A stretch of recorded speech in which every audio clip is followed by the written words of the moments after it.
Chapter 1390. At first, Elder Yu didn't dare to go in, but after seeing Linny walk in without any problems, he followed. What pissed him off was that not only did he lose his bloodline, but he also lost an eye. It was a huge loss. The wounds on his arms and legs were easy to recover from, but his testicles were pierced, and his eye was blinded by poison. It wasn't that easy to recover from. There was nothing special about this stone room, and it looked like a bedroom. There was a bed, a table, a small cabinet, and some simple living utensils. It was just like the place the owner lived in when he was alive.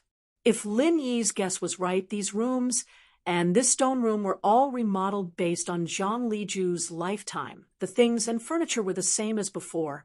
Zhang Liju had no children, no disciple, and he lived his life alone.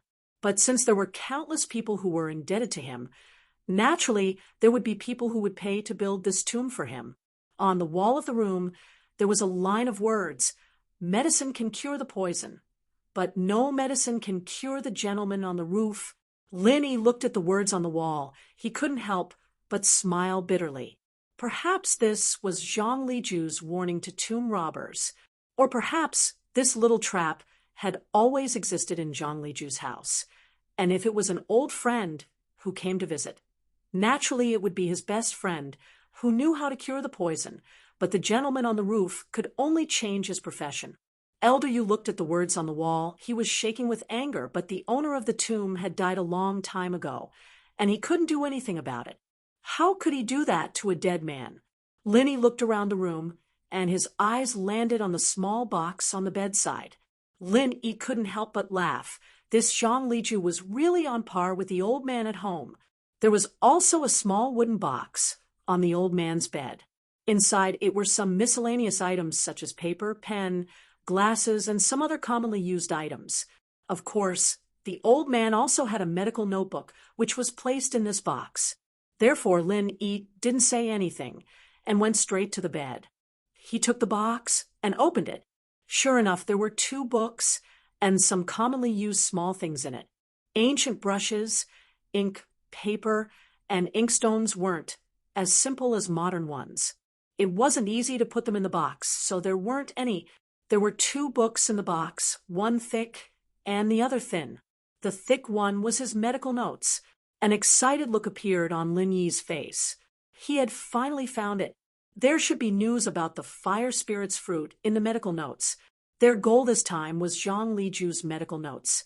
And now that they had found it, how could Lin Yi not be excited? Xiao Xiao, there was finally hope. Lin Yi couldn't help but want to jump up and shout, "Long live the old man!" Even someone as patient as Lin Yi couldn't help but tremble with excitement.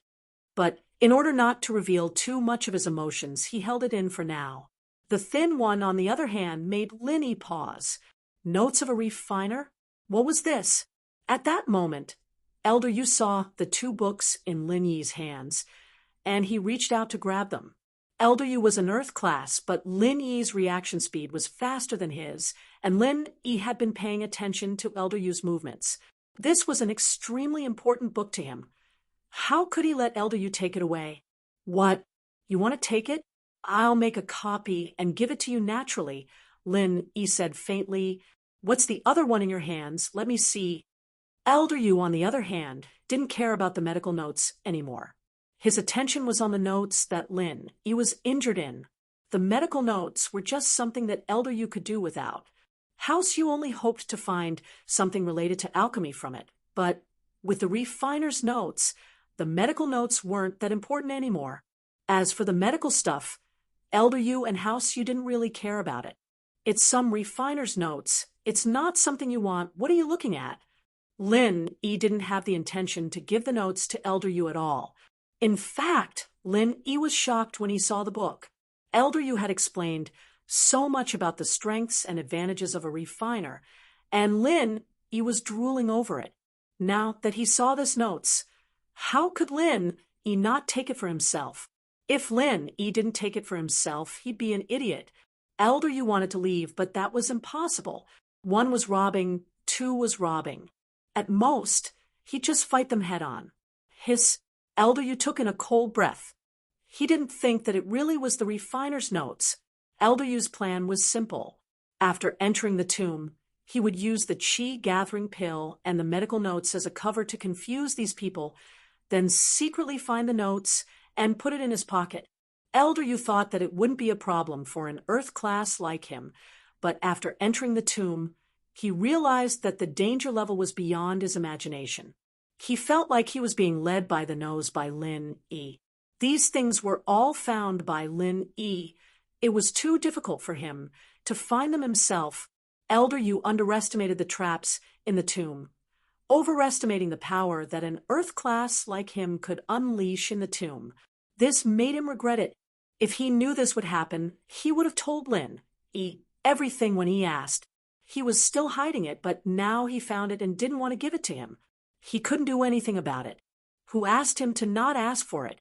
Elder Yu resisted the urge to rush over and snatch it. This was the tomb. Fighting Lin Yi wouldn't do him any good. If he wanted to leave the tomb smoothly, he might need Lin Yi's help. If he injured or killed Lin Yi, he wouldn't be able to leave. Secondly, Elder Yu's injuries weren't healed yet. If he attacked now, he might not be able to kill Lin Yi. Instead, he might get killed by Lin Yi. That wouldn't be worth it. And so, Elder Yu held back his anger and looked at Lin Yi. Kid, how about I make a deal with you? What deal? Lin Yi paused. He didn't know what kind of stupid idea Elder Yu was going to come up with. That medical notes, I don't want it anymore. You can have it. But this personal notes you have, how about you give it to me?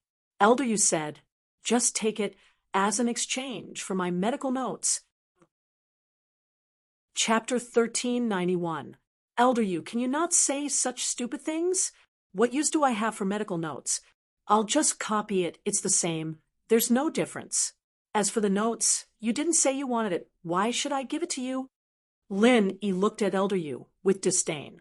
Male thief, don't force me. Elder Yu gritted his teeth as he looked at Lin Yi. What did I force you to do? I asked you before. You came here to rob the tomb for these two things. I can give them to you. Are you going back on your word? Lin Yi mimicked Elder Yu's tone. Senior, don't force me. You dash. Elder Yu's mouth was wide open as he stared at Lin Yi, but he didn't have any temper. Me what? Lin Yi looked at Elder Yu faintly. I'll keep this medical notes with me first. I'll give it to you when we get out, in case you run away after taking it, and don't give it to me. Do what you want. Elder Yu took a deep breath, suppressing the anger in his heart. He decided not to bother with Lin Yi for now. After he recovered and left the tomb, he'd kill Lin Yi and take all the good stuff from Lin Yi. Thinking about it, he'd take the risk of getting heavily injured by Lin Yi's explosion and take the chi-gathering pill, medical notes, and personal notes from Lin Yi. Even if he'd be heavily injured, Lin Yi would be heavily injured, or even dead. He'd still be able to take all the pills and go back to House Yu to recover. His contribution and rewards would be limitless. From Elder Yu's point of view, as long as he could get one chi-gathering pill, the medical notes, and the personal notes to the hidden House Yu, it would be a huge contribution. If he could find even one of them, it would be a worthwhile trip, let alone all three. And if he secretly kept one chi-gathering pill and some other pills, House Yu would know when he broke through to Sky Class. All the humiliation he received today would be nothing. With that thought, Elder Yu made up his mind. Male thief, you only took these things? Old Hay looked at Lin Yi, confused. He didn't understand why Lin Yi and Elder Yu were at loggerheads. There were so many good things in this tomb. Why would Lin Yi want those medical notes and personal notes? He had never heard of the couple needing these things in the past. However, this wasn't something that Lao He could handle. Ever since he knew that Lin Yi was a mystic class master, Lao He didn't dare to act rashly. I'm not interested in other things for the time being. Lin Yi said faintly, don't ask what you shouldn't ask. Mind your own business. Old Black was stunned for a moment. Then he nodded and laughed bitterly in his heart. What a cheap mouth of mine. What nonsense did I ask? It was obvious that Lin Yi didn't want to say any more. These things didn't have much to do with him anymore. Being able to keep his life was Old Hay's greatest fortune. He thought about Old Kung, Old How, and James who came with him. They were all dead. He killed two of them, and one of them was eaten by a monster. After this mission, Old Hay probably wouldn't be able to stay in the business anymore. Killing Old How was one thing, since he was a traitor, but Old Kang's death was too unjust. It would be fine if no one knew about this, but the couple and the flying sparrow girl all knew about it, and he couldn't stop them from talking about it. This time, Old Hay had to think about changing professions. If that's the case, then let's find a way out. Xiaoka didn't want to stay in this tomb any longer. The coffin room, are we still going? I don't want to go. There's nothing else to take. It's dangerous. Let's just get out of here. Old Hay shook his head. He didn't want to cause any more trouble, after all. The things I want are all on the male thief. Naturally, I won't go looking for death. Elder Yu humphed coldly. One of his eyes was gone, and he was depressed. Then, let's find an exit. We can't go back to the previous exit. Lin Yi's goal had been achieved, so it didn't matter anymore. In actuality, Lin Yi still wanted to go to the main tomb, to take a look. After all, old Lin said that Zhang Liju seemed to have the ability to find treasures and elixirs. This ability might have come from some kind of treasure, but Lin Yi hadn't seen anything like that on the way here. Jiao Lao was very sensitive to treasures, and if there really was something there, Jiao Lao would have warned him, but it didn't seem like that was the case. Where's the exit? Xiaoka smiled bitterly. Right now, we can only follow this path and see what's in front of us. The group nodded, and after leaving the stone room, they continued walking. This time, there weren't any doors on the walls. It seemed like there were only 4 stone rooms here, and Zhang Liju's wealth wasn't that rich after all. But it was no wonder. After all, someone like Zhang Liju didn't care about money or fame, or else he wouldn't be alone his whole life without a wife or concubine. If he wanted to enjoy life, he would have had a bunch of them already and wouldn't have brought these things into the tomb. After about 300 to 400 meters, they reached the end of the passageway. From the looks of it, the underground palace wasn't complicated at all, and all the complicated paths were concentrated at the entrance. What appeared in front of everyone were 2 stone doors. The 2 stone doors were very similar, but they were slightly different. On each stone door, there were different patterns carved. In the middle of each stone door, there was something similar to a jigsaw puzzle, like the ones in Huarongdao's games. Where is this? Why are there 2 doors? Elder Yu saw the scene and couldn't help but ask, Elder Yu, I'm afraid this is the legendary life door and death door. Old Hay's face was solemn, but there was a hint of joy in his voice. According to past experience, the life door will allow us to leave the tomb smoothly, and the death door will lead us to the coffin of the deceased, and in the legends, it will be buried with the deceased forever. Then what are we waiting for? I'll go through the life door. I'll go through the death door. Elder Yu said impatiently, hurry up and open the life door. We're leaving. Elder Yu, this life door and death door. Actually, I don't know which one is the life door and which one is the death door. Old Hay smiled bitterly. You're the one who doesn't know. Naturally, no one would go through the death door in this tomb, but in some simple tombs there might be treasures in the death door. Chapter 1392. Chapter 1390. Robbery, Part 1. You don't know? What do you mean? Can't we just open them up and see? Elder Yu frowned. Elder Yu, there's no difference between the life door and death door, but the places they lead to are different. One leads to the outside of the tomb, the other to the coffin. One leads to life, one leads to death. If you go the wrong way, you won't be able to come back. Old Hay smiled bitterly. Is that so? Elder Yu paused. Then what are you waiting for? Go solve it. Well, solving it requires research. Old Hay turned to Xiaoka and Lin Yi awkwardly. Male thief, flying sparrow, what do you 2 think? That was just my side of the story. It's hard to say whether or not this is the life door and death door. This should be the life door and death door. Xiaoka looked at the 2 doors in front of her and sighed. We need to determine which one is the life door And which one is the death door? How do we determine? These two doors look the same? Old Hay nodded. I'm guessing that the key lies in the two puzzles on the doors. These two puzzles are two paintings, and the different paintings represent life or death. Xiaoka guessed. So, you mean that after we put the puzzles together, we'll know which is the life door, and which is the death door? Old Hay asked. In theory, yes, but I think that the mechanism to open the doors is the two puzzles as well.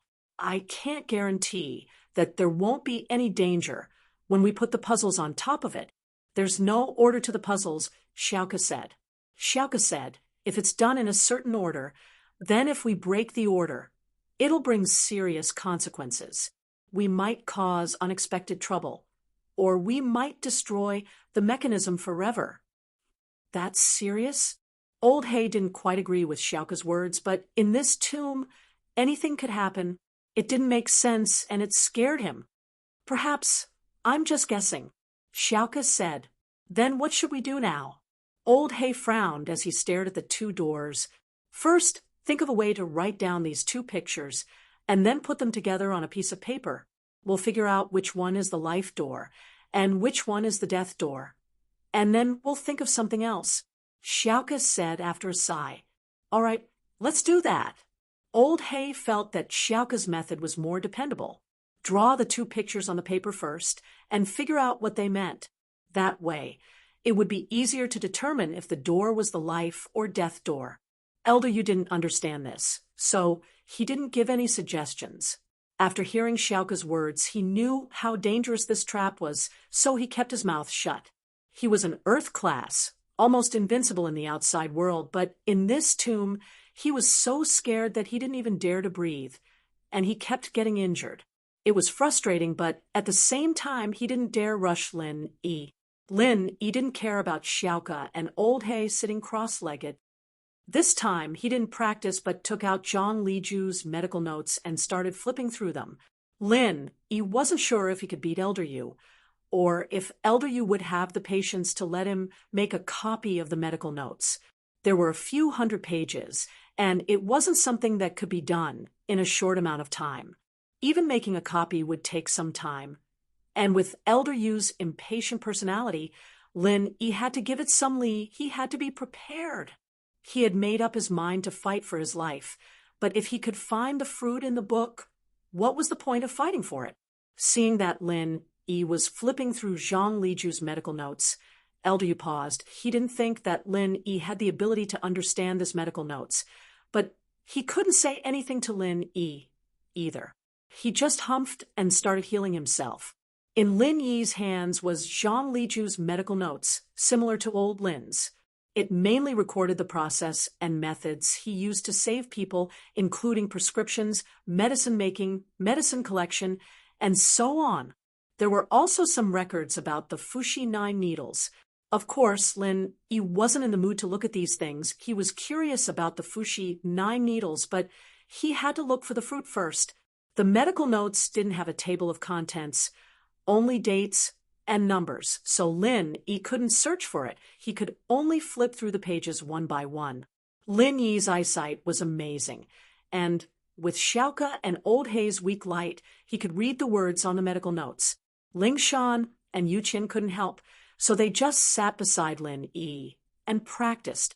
General Wei Wu, on the other hand, laid quietly on the side, as if everything here had nothing to do with it. Time passed, second by second, and the tomb was silent. Only Xiaoka and Old Hay could be heard occasionally, and they were either surprised or cheering. They were experienced tomb robbers, but they weren't good at puzzles like this. The two of them had already used the paper they brought with them to draw the puzzle pieces on the stone door, and made them into pieces of the same size, planning to restore them. Song's Han, on the other hand, wasn't as peaceful. A Land Rover without a license plate quietly stopped in front of a bank, and if someone looked closely, they would see that the front and back of the Rover had traces of paint patching. If Xiao Xiao were still alive, she would see that the repair marks on the Rover were exactly the same as her own. Not long after, the Land Rover's door quietly opened, and a man in black with a hood walked out. This person's figure was very well proportioned, and he looked very familiar. After he got out of the car, he went straight into the bank without saying a word. Suddenly, a masked man in black broke into the bank, causing the customers in the bank to be startled and cry out in alarm. However, the masked man in black didn't seem to hear them at all.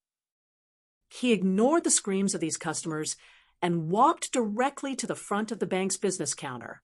He swung his fist and smashed the glass of the counter window. With a loud bang, the thick glass of the bank window was easily broken by this person. With just one jump, the black-clothed masked man jumped into the bank counter. An ear-piercing alarm sounded, but the robber didn't seem to hear it at all. Dash. The bank employees who were doing business behind the counter all screamed. Chapter 1393. He was alone like a lone hero. He didn't even say a word, and just barged in. The masked man in black didn't say a word. He took out a super large woven silk bag from his waist and started to put money into it from under the counter. He was self-reliant. Unlike the other robbers who took hostages and asked the teller for help, he didn't say any harsh words either. It was as if he didn't care about the people around him at all, treating them like air. While everyone was stunned, almost in an instant, all the money under the counter went into the masked man's woven silk bag. The next moment, the masked man in black turned around and walked to the safe at the back. The money under the counter was limited, but the safe stored all the cash flow of the bank for a day. But what was surprising was that the masked man in black didn't ask for the safe's password and key. Instead, he just walked straight to the safe. The black-clothed masked man forcefully pulled the safe's door open. The banknotes inside once again entered the black-clothed masked man's knitted silk bag. If one bag wasn't enough, he took out another one. The way he put the money in was so fast that it was as if he had done it thousands of times. After doing all this, the masked man jumped out of the bank's counter. During this time, he didn't even say a word. Everyone present looked at this uninvited guest in fear. The whole scene happened in just a few minutes. A few of the bank's security guards reacted at this time. A few of them held their batons and looked at the silent lone hero with trepidation. "Don't move. Put down the money in your hands. We've already called the police. The police will be here soon." The security captain also felt a little guilty in his heart. This robber was too strange. He had never heard of such a robbery before. The masked man turned a deaf ear to the security captain's words and walked over. When the security captain saw that the robber wasn't listening, he clenched his teeth and waved his baton. "Everyone stop him together. Stall for time. The police will be here soon." Bang! Before the security captain could finish his words, the black-clothed masked man punched the security captain in the chest, causing him to fly out and hit the wall of the bank, making a loud sound. Looking at the security captain's chest, the black-clothed masked man had smashed his sternum. When he fell from the wall, he was gasping for air. Obviously, he was seriously injured. With the example of the security captain, the other security guards naturally did not dare to act rashly. They were all shocked in their hearts. What kind of person was this? Not only did he smash the glass of the counter and the safe with his bare hands, but he could also send a person flying with a casual punch and shatter his sternum. How could an ordinary person do that? The masked man in black didn't care what these people thought. The next moment, he turned around and walked out of the jewelry store. Carrying the woven silk bag, he got on the unlicensed Land Rover parked at the entrance of the jewelry store. After the masked man in black got on the car, the Land Rover started the engine and drove away. All that was left were the alarms blaring in the bank, the terrified bank employees, and the customers. The Land Rover didn't escape directly. Instead, after a few rounds in the city, it stopped in front of a jewelry store, and the masked man in black did the same thing. He directly rushed into the jewelry store and began to plunder the gold, silver, jewelry, and cash. The masked man's methods were still very violent. He directly smashed the counter, the safe, and the cash register. He was completely self-reliant. He didn't need anyone's help, and he didn't say a word. And the security guards who rushed up to stop him were also shocked after one of them was sent flying by the masked man in black. Under the extreme helplessness and sadness of the jewelry store owner and the security guards, the masked man in black robbed everything in the jewelry store and left the Land Rover turned a few more times and arrived at a secluded place. Then another man got out of the car.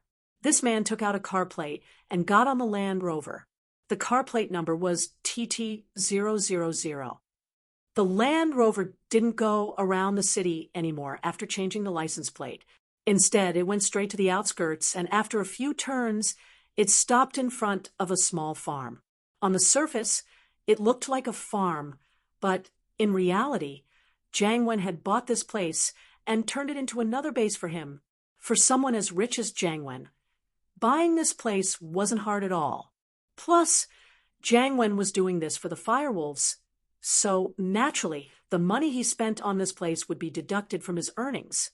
Master Wen, everything went smoothly. 01's robbing speed was really fast. I was only thinking of robbing a silver shop, but his speed was completely out of my expectations. He finished it in less than 5 minutes, so I decided to rob a jewelry store on my own. Master Wen, you won't blame me for being a busybody, will you? The one speaking was the man who had gotten out of the car and changed the license plate. He was called Big Scorpion, a name Jiang Wen had given him. Little Scorpion was taken in as the scapegoat, and the firewolves sent another scapegoat. Jiang Wen didn't remember his original name, but he named him Big Scorpion. It wasn't hard for the firewolves to arrange for someone like this, although it would require quite a bit of money to settle down. It was nothing compared to the benefits that Jiang Wen could bring to the firewolves. How can I blame you for making a profit? Jiang Wen laughed. It seems like the professor's experiment was a success. You got quite a bit on your first try. How much did you get this time? This time, we went to a bigger silver shop in the business district. There's a lot of cash flow there, and some foreign currency. The jewelry store is a big one as well, so it should be quite a bit. Big Scorpion didn't know how much money they got, but he had already sent someone to count it. Master Wen, I've already sent someone to count it. I think we'll get the exact numbers soon. Very good. Jiang Wen nodded. Bring 01 to the professor, and let him replenish his energy and hypnotize himself. We'll do it again when this blows over. Yes. Big Scorpion nodded and left. Jiang Wen, on the other hand, started laughing happily. I'm really a genius. Not only did I earn money from this, but I can also frame Lin Yi with one stone. Ha ha, Lin Yi, you won't be able to defend yourself this time. Chapter 1394. Professor Yin had always been engaged in the research of the human body's potential, and behind the Firewolf gang, there was also a large scientific research organization supporting them.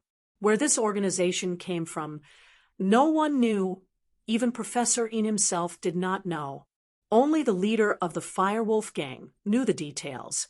But this wasn't what Jiang Wen and the professor cared about. As long as the Firewolves cooperated, their plan would go smoothly. The professor would be able to realize his experiments, and Jiang Wen would be able to earn money. The black-clothed man called 01 was a test subject that Jiang Wen and the professor had created. Jiang Wen had named this test subject 01. This was a code name, the first test subject. But on the other hand, 01 and Lin Yi sounded like one, and so Jiang Wen had thought that 01 was Lin Yi. In actuality, 01 looked exactly the same as Lin Yi, whether it was his body or his face.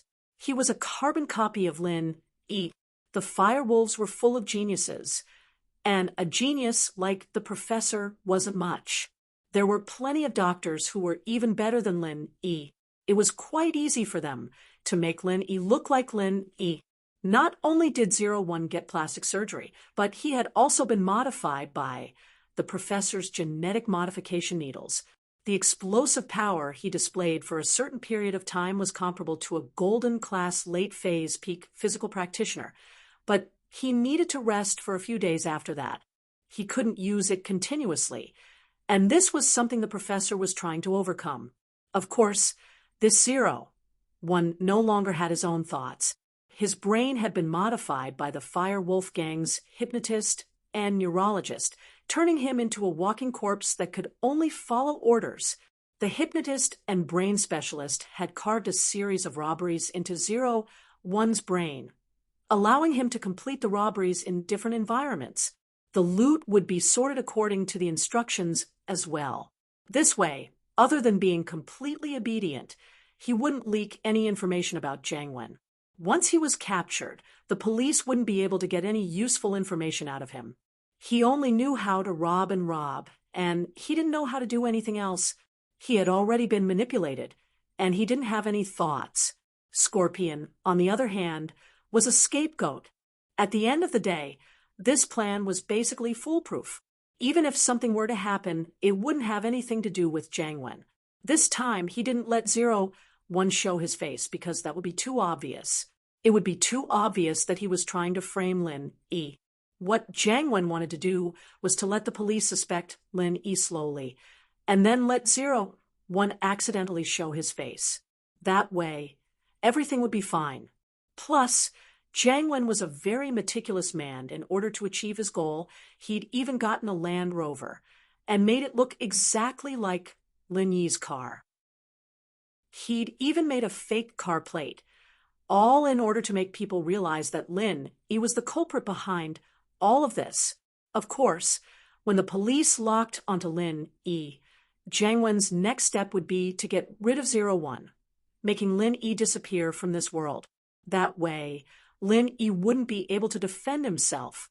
Jiang Wen believed that even if Lin Yi could get away with it, he'd still lose a layer of skin. Seeing Lin Yi in trouble made Jiang Wen very happy. He'd always seen Lin Yi as a stumbling block, and now that he had the chance to kill Lin Yi, how could he not be excited? Soon, the number of robberies came out, and Scorpion ran overexcitedly. "Master One, the number is out." "How much?" Jiang Wen asked. He didn't have much confidence in this. After all, this was his first test. If he wanted to rob in the future, he'd have to scout the place first, and only rob when he had enough cash. The bank's foreign currency, the gold shop's cash, and the jewelry, the total is around 30 million, Scorpion said. "That's a lot." Jiang Wen paused, not expecting robberies to be this profitable. He couldn't help but laugh out loud.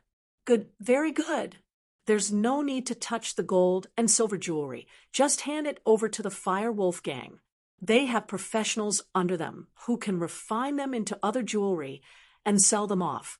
There won't be any problems. Hand over the new banknotes as well. We will only keep the old banknotes." "Yes." Scorpion nodded and went to work. Jiang Wen, on the other hand, was very happy. His plan wasn't bad at all. A simple business that didn't cost anything, and he'd done it so well. Mengyao, why don't you like me?" Songshan Police Station. Lu Wangli, on the other hand, was sitting in the meeting room with a serious face. Ling Shan wasn't here, so he was in charge of the team's work. What he didn't expect was that 2 robberies happened in one day. One was a bank robbery, and the other was a jewelry shop robbery. The 2 incidents happened one after the other. From the modus operandi and the surveillance footage obtained from the crime scene, these 2 cases were committed by the same person. The method of committing the crime was exactly the same. It was a very violent and arbitrary method of opening the safe and robbing it. The time of committing the crime was very short. Before the police arrived at the scene, the suspect had already fled quickly. Moreover, the location of the suspect's parking was very artistic. He avoided the surveillance video at the bank's entrance and the camera on the bank's gate control road. He parked the car in a blind spot, making it impossible to determine which car he was driving. But according to the witness, the suspect's car should be a Land Rover, but the witness didn't see the model or the license plate clearly. He didn't know anything about it. Lingshan's absence increased the pressure on Lu Wangli. He was the temporary vice captain and the squadron leader of the first platoon. Without Lingshan, naturally he would be the leader. Looking at the case file, Lu Wangli was really angry. This criminal suspect was a bit too arrogant. He actually dared to commit 2 crimes in a row. This was simply looking down on others. It was really arrogant. Chapter 1395. Only a practitioner would be able to break through the glass of a bank's counter and open a safe with brute force, and that wasn't something an ordinary person could do. It had to be a practitioner at the golden class or higher, and he'd have to discuss it with Yang Huaijuan if that was really the case. Of course, Lin Yi, who was in the tomb, didn't know that he had robbed twice already. Lingshan, on the other hand, didn't know what was going on outside. Everyone was waiting for Old He and Xiaoke to finish studying the pictures on the door, and the door of death. Lin Yi flipped through Zhang Liju's medical notes seriously. He didn't think much of it at first, but after a few pages he couldn't help but feel amazed. Zhang Liju's medical thoughts, treatment plans, and prescriptions always made Lin Yi's eyes light up. This Zhang Liju really was a skilled man. If he were still alive, his medical skills might not be any weaker than his old man's, perhaps even surpassing his. But while Lin Yi was very interested in the contents of the medical notes, he still focused on finding the news of the fire spirit's fruit. Luckily, Zhang Liju wasn't a person who liked to read words. His notes were all written in the vernacular, and he probably wrote it down like a diary for himself. He didn't want to show it to others, and it saved Lin Yi a lot of trouble. Otherwise, just thinking about the meaning of the words would take a lot of time. In order to save time, Lin Yi quickly flipped through the pages, searching for anything related to the fire spirit's fruit. Finally, halfway through the notes, Lin Yi found information about the fire spirit's fruit. Lin Yi took a deep breath and started reading attentively. The main point of this chapter was that he met a friend who was poisoned by the cold, and after all the medicine was ineffective, Zhang Liju found out a huge piece of news from one of the books. In the extreme cold of the north, there was a snow mountain, and on top of the snow, there was a fire spirit's tree. The fruit on the tree would ripen once every 30 years, and it had the ability to suppress the cold. In the extreme cold of the snow mountain, the trees that could survive naturally had the ability to resist the cold, and it made sense that the fruit on the tree would have this effect. If it were a normal person, perhaps Zhang Liju wouldn't take the risk to go to the extreme cold of the north to find the fruit, but this friend of his was very close to him, and he was like a teacher and a friend. This friend was Zhang Liju's elixir refinement teacher, and it could be said that Zhang Liju's elixir refinement skills were taught by this friend. The reason why this person's body was poisoned was because of the process of elixir refinement, and so Zhang Liju didn't waste too much time. He just packed his stuff and went to the extreme north. At the end of the medical notes, it was about the process of going to the extreme north. Lin Yi didn't read it too detailedly. After all, things were different now. In the past, many cities weren't developed, and it was just a piece of barren land. There weren't any trains, cars, or airplanes, and they could only move on foot or on horseback. It was a tough journey, but now it wasn't that difficult anymore. But what made Lin Yi curious was that Zhang Liju mentioned the words "it" and "me" many times in the medical notes. At first, Lin Yi thought that Zhang Liju had written the wrong word and that it was referring to his friend who was poisoned, but the words at the end were all bit. Clearly, it was an animal. This made Lin Yi puzzled. Who did Zhang Liju go with? And it looked like an animal, but it seemed to be very intelligent. It could help Zhang Liju find the fire spirit's tree, and Zhang Liju, with its help, found the fire spirit's tree and successfully plucked the fire spirit's fruit and went on his way back. In the entire diary, there was no mention of the location of the fire spirit's tree in the snowy mountains.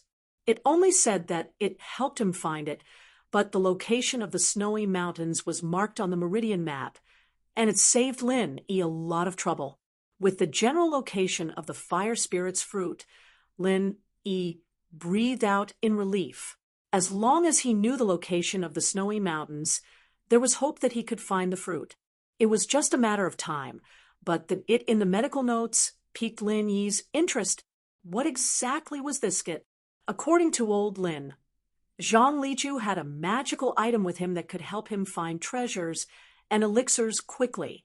Now, it seemed that this was the so-called magical item, but this magical item was clearly a living thing, not an inanimate object. Could it be something similar to General Weiwu? Lin Yi's eyes landed on General Weiwu. Some animals had a very sensitive sense of smell, and Lin Yi knew that, but if it really was an animal, then it would have turned into dust along with Zhang Liju. After so many years, Lin Yi shook his head. It seemed that the dream of finding this magical item was over, and he could only rely on himself to find the fire spirit's fruit. No, Lin Yi shook his head abruptly. The monster he saw in the tomb was probably a spirit beast guarding the tomb. Didn't that mean that it had been here for thousands of years? If it mentioned in Zhang Liju's medical notes was also a spirit beast, then there was a high chance that it wasn't dead. From the medical notes, it had a very good relationship with Zhang Liju, and so, according to Lin Yi's judgment, it was very likely that it was in the death door, together with Zhang Liju's coffin. With this possibility in mind, Lin Yi couldn't help but look at the two doors not far away, and he fell in a deep thought. This spirit beast from Zhang Liju's records didn't have any offensive capabilities, but had a very sensitive sense of smell towards treasures. Even so, it was still a very powerful existence, and with Elder Yu's greedy personality, if he knew about it, he would definitely try to rob it. As for Lin Yi, he might have to come back himself. But although Lin Yi had Lu Bojia's information and the jade, he wasn't a tomb raider, so he was naturally at a disadvantage. If Lin Yi's eyes landed on Xiaoke, if he could bring Xiaoke along, it would be much easier. Chapter 1396. If Xiaoke really did find a way to open the door, he'd talk about it later. Lin Yi thought about it and continued flipping through the medical notes in his hands. The next page was about the process of giving the fruit to the friend. Lin Yi was just reading the process and method, but when his eyes landed on a line of words, he was shocked. Lin Yi's eyes landed on the last line. The fire spirit's fruit that was stored in the medicine box had already withered, and Li Ju, on the other hand, had given it to his friend as a test, but there was no effect at all. Li Ju was confused, and after looking through a lot of documents, he finally found the reason. The fruit was extremely difficult to preserve. It had the fire element, and after leaving the tree, it would dissipate very easily. It was best to consume it on the spot. Otherwise, the effect would be greatly reduced or even completely lost. Li Ju, on the other hand, had been on the road for more than half a year. It was normal for the fruit to lose its effect. Zhang Liju could only smile bitterly after reading the record, but his friend's sickness had to be treated. Zhang Liju went through a lot of information and finally found one of the ways to preserve the fruit, which was to use a box made from Waniyankin wood.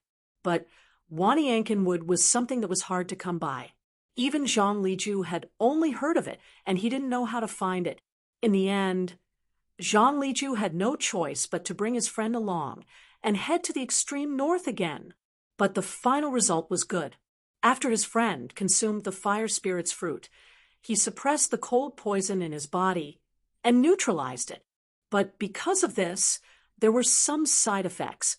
For example, his body became weak and he could no longer practice alchemy, but Lin Yi didn't care about that. Nothing was more important than saving Xiao Xiao's life. Even if Xiao Xiao's body was weak, Lin Yi would find a way to recover. As long as she was alive, there was hope. There wasn't anything special about consuming the fruit. It was just eating it, and there wasn't anything to take note of. It only said that after consuming it, the body would be hot and cold, and Li Ju had to use his own body heat to keep his friend warm. It was at this moment that Lin Yi finally realized that Zhang Liju's friend was a girl, an evil thought popped up in Lin Yi's mind.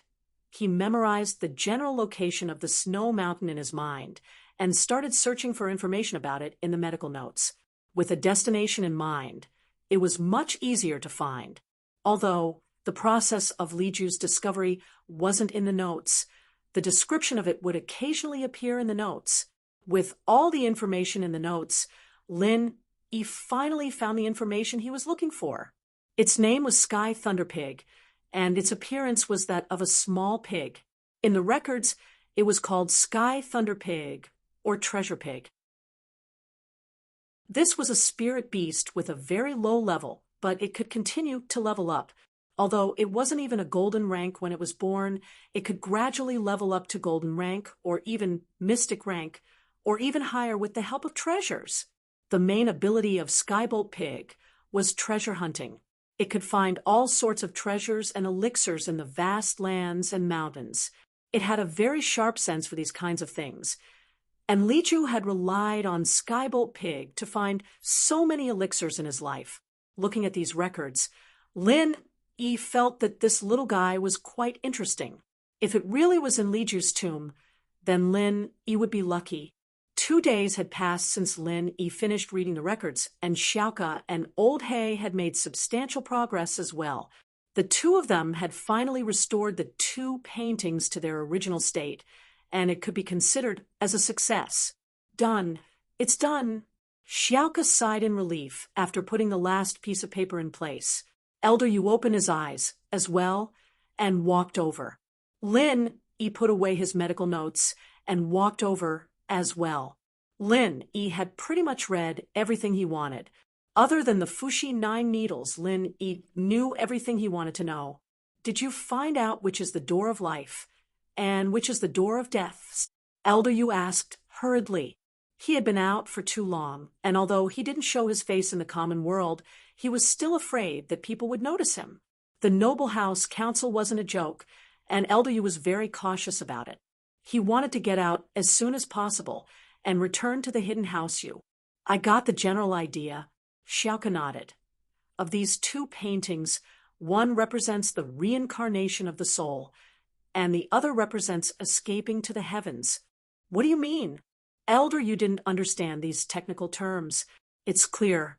Reincarnation is for the dead, allowing the soul of the dead to reincarnate smoothly. There are similar paintings in many tombs, and escaping to the sky should be the door of life. It means that we can still get out after coming here. Xiaoke explained simply. I see. So escaping to the sky is the door of life? Which one is it? And how do we open it? Elder Yu nodded. It's the one on the left. In theory, as long as the picture on the door is the same as the one on the ground, the mechanism on the door will activate, and we'll be able to get out. Xiaoke said, but I don't know what the order of the picture is. I think that the door of life doesn't have an order, but the door of death does. Old He gave his opinion. Oh, what do you mean? Elder Yu asked. Look on the gate of death, on the painting of soul reincarnation. Everyone is doing certain things in an orderly manner. They are following a prescribed order and are doing certain things step by step. Old He pointed at the picture on the ground and said, the other picture, Escape to Heaven, is a picture of a group of people running like a swarm of bees. There's no order to speak of. Yes. In other words, the picture on the death door already hinted that we have to follow the rules and procedures to open the stone door, but the door of life is different. As long as the picture is right, we can open it. Xiaoke nodded and looked at Old He approvingly. This guy wasn't useless after all. He was still useful in critical moments. Chapter 1397. That's what I'm guessing, but I'm not sure if it'll work or not. Old He was hesitated, after all. He wasn't 100% sure. If he was wrong, the consequences would be dire. Then can we get out or not? Elder Yu was panicking. Can't we just try? Now, you guys need to put the life gate together. That's... Old He paused and smiled bitterly. Elder Yu, this puzzle has a certain degree of danger. We can't just do it recklessly. or the consequences will be dire. Dire? Elder Yu frowned, but didn't get angry. Then what do? We can only test it. But who's going to test it first? Old Hay didn't say it directly, but he looked at Elder Yu. Elder Yu was the strongest here. And of course, these dangerous things should be done by him. But Elder Yu is a coward, so even if Old Hay thought that way, he didn't dare say it out loud. Elder Yu naturally knew what Old Hay was thinking, but he didn't seem embarrassed at all. He coughed and looked at Lin Yi. Male thief, you've already gotten so much. How can you not do something? Why don't you give me the notes, and I'll go try. Sure, go try it. I'll lend you a copy after we get out, Lin Yi said after some thought. Lin Yi wouldn't give it to Elder Yu. Why would Lin Yi give it away when he already had it? According to what Elder Yu said, there were so many benefits to being a refiner. How could Lin Yi just give it away like that? Plus, Zhang Liju's notes mentioned that being a refiner was a very powerful vocation. Naturally, Lin Yi couldn't give it up, but giving Elder Yu a copy was doable. And if Elder Yu wanted to copy the notes, he'd have to give Lin Yi a copy of Zhang Liju's medical notes. The two were mutually exclusive, and if Elder Yu went back on his word, Lin Yi wouldn't get anything. I'll give it to you. Why can't you give it to me?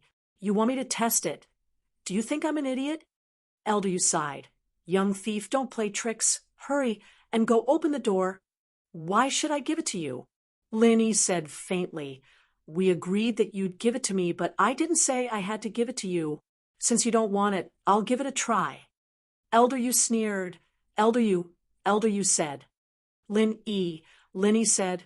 Elder Yu said. Lin Yi walked in front of the two doors and touched the puzzle piece on the life door, intending to move it. After a while, the jade on his chest didn't send out any warning signals. It seemed like it was just as Old Hay and Xiaoka had analyzed, the life door wasn't dangerous, and the puzzle pieces could be moved randomly as well. As long as the final picture matched with the one to open the door, it'd be fine. Lin Yi moved the life door's jigsaw puzzle a couple of times, and nothing unusual happened. There was no danger. Seeing how easily Lin Yi did it. Everyone let out a breath of relief. Elder Hay was grateful to Lin Yi. In the tomb, if it weren't for Lin Yi, he would have been abandoned a few times. It wasn't easy for him to make it this far. And so, Elder Hay praised. You're the best, you're brave. Let's do it. Lin Yi didn't say much, turning around and leaving the door. Lin Yi wasn't good at this, and since Xiaoka and Old Hay did it, he'd leave it to them. Although there was already an example of the pattern on the ground, it was not an easy task to put the same pattern on the stone door. There were a lot of pieces, close to 100 pieces, otherwise Xiaoka and Old Hay wouldn't have wasted so much time. Hidden House Pai Jiaka, and Pai Jishan were discussing something in a secret room. You heard it that Gooden isn't a practitioner, but he used some special technique to increase his strength. And after using his strength, he's no different from a normal person? Pai Jiaka asked solemnly. Yes, father. Jishan nodded. Plus, according to my observations, Gooden was weaker than a normal person after using all his strength.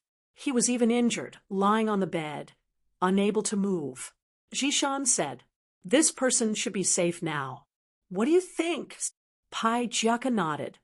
Father, I think that we, House Pai, have lost 3 practitioners to Lin Yi and his followers. We can't just let this go like this, otherwise the other noble houses will think that we're weak. Jishan thought of revenge after knowing that Gooden wasn't a practitioner. Naturally, we can't just let this go, but as for what other people think, what does that have to do with us? Pai Jiaka waved his hand. Jishan, you're still too young and impetuous. You're a good person, but you can't escape the word impetuous. Don't care about what other people think. So, what if they laugh at us? House Pai won't lose anything. Yes, father, you're right. Jishan panicked, quickly admitting his mistake. Father, I've learned my lesson. I was too concerned about my face. Yes. Remember, if a hidden aristocratic family wants to stand tall and not fall, or even take another step forward, they must learn to be thick-skinned and black-hearted.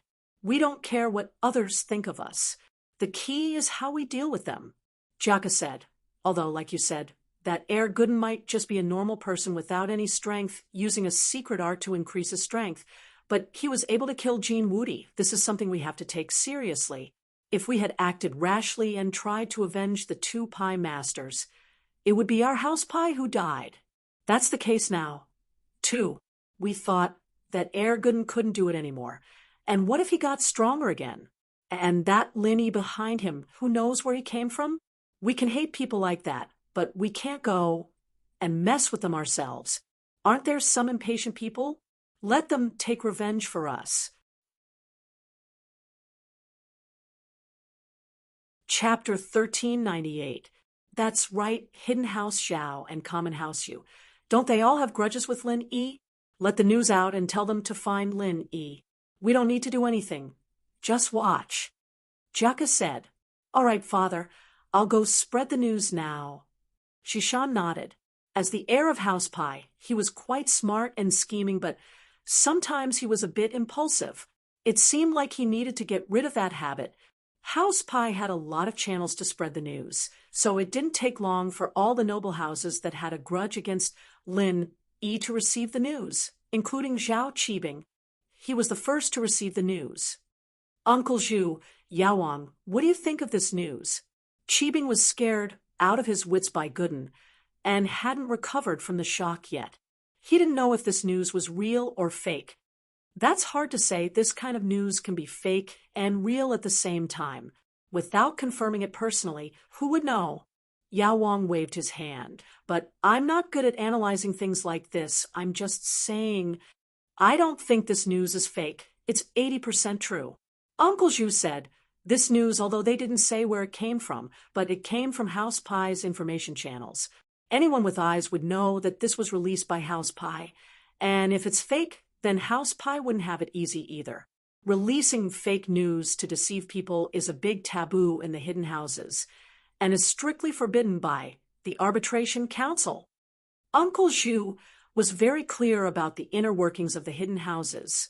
So Uncle Zhu pondered for a moment and said, But even if this news is true, it's just a guess whether or not Gooden has lost his strength is hard to say, because House Pie's information isn't that accurate.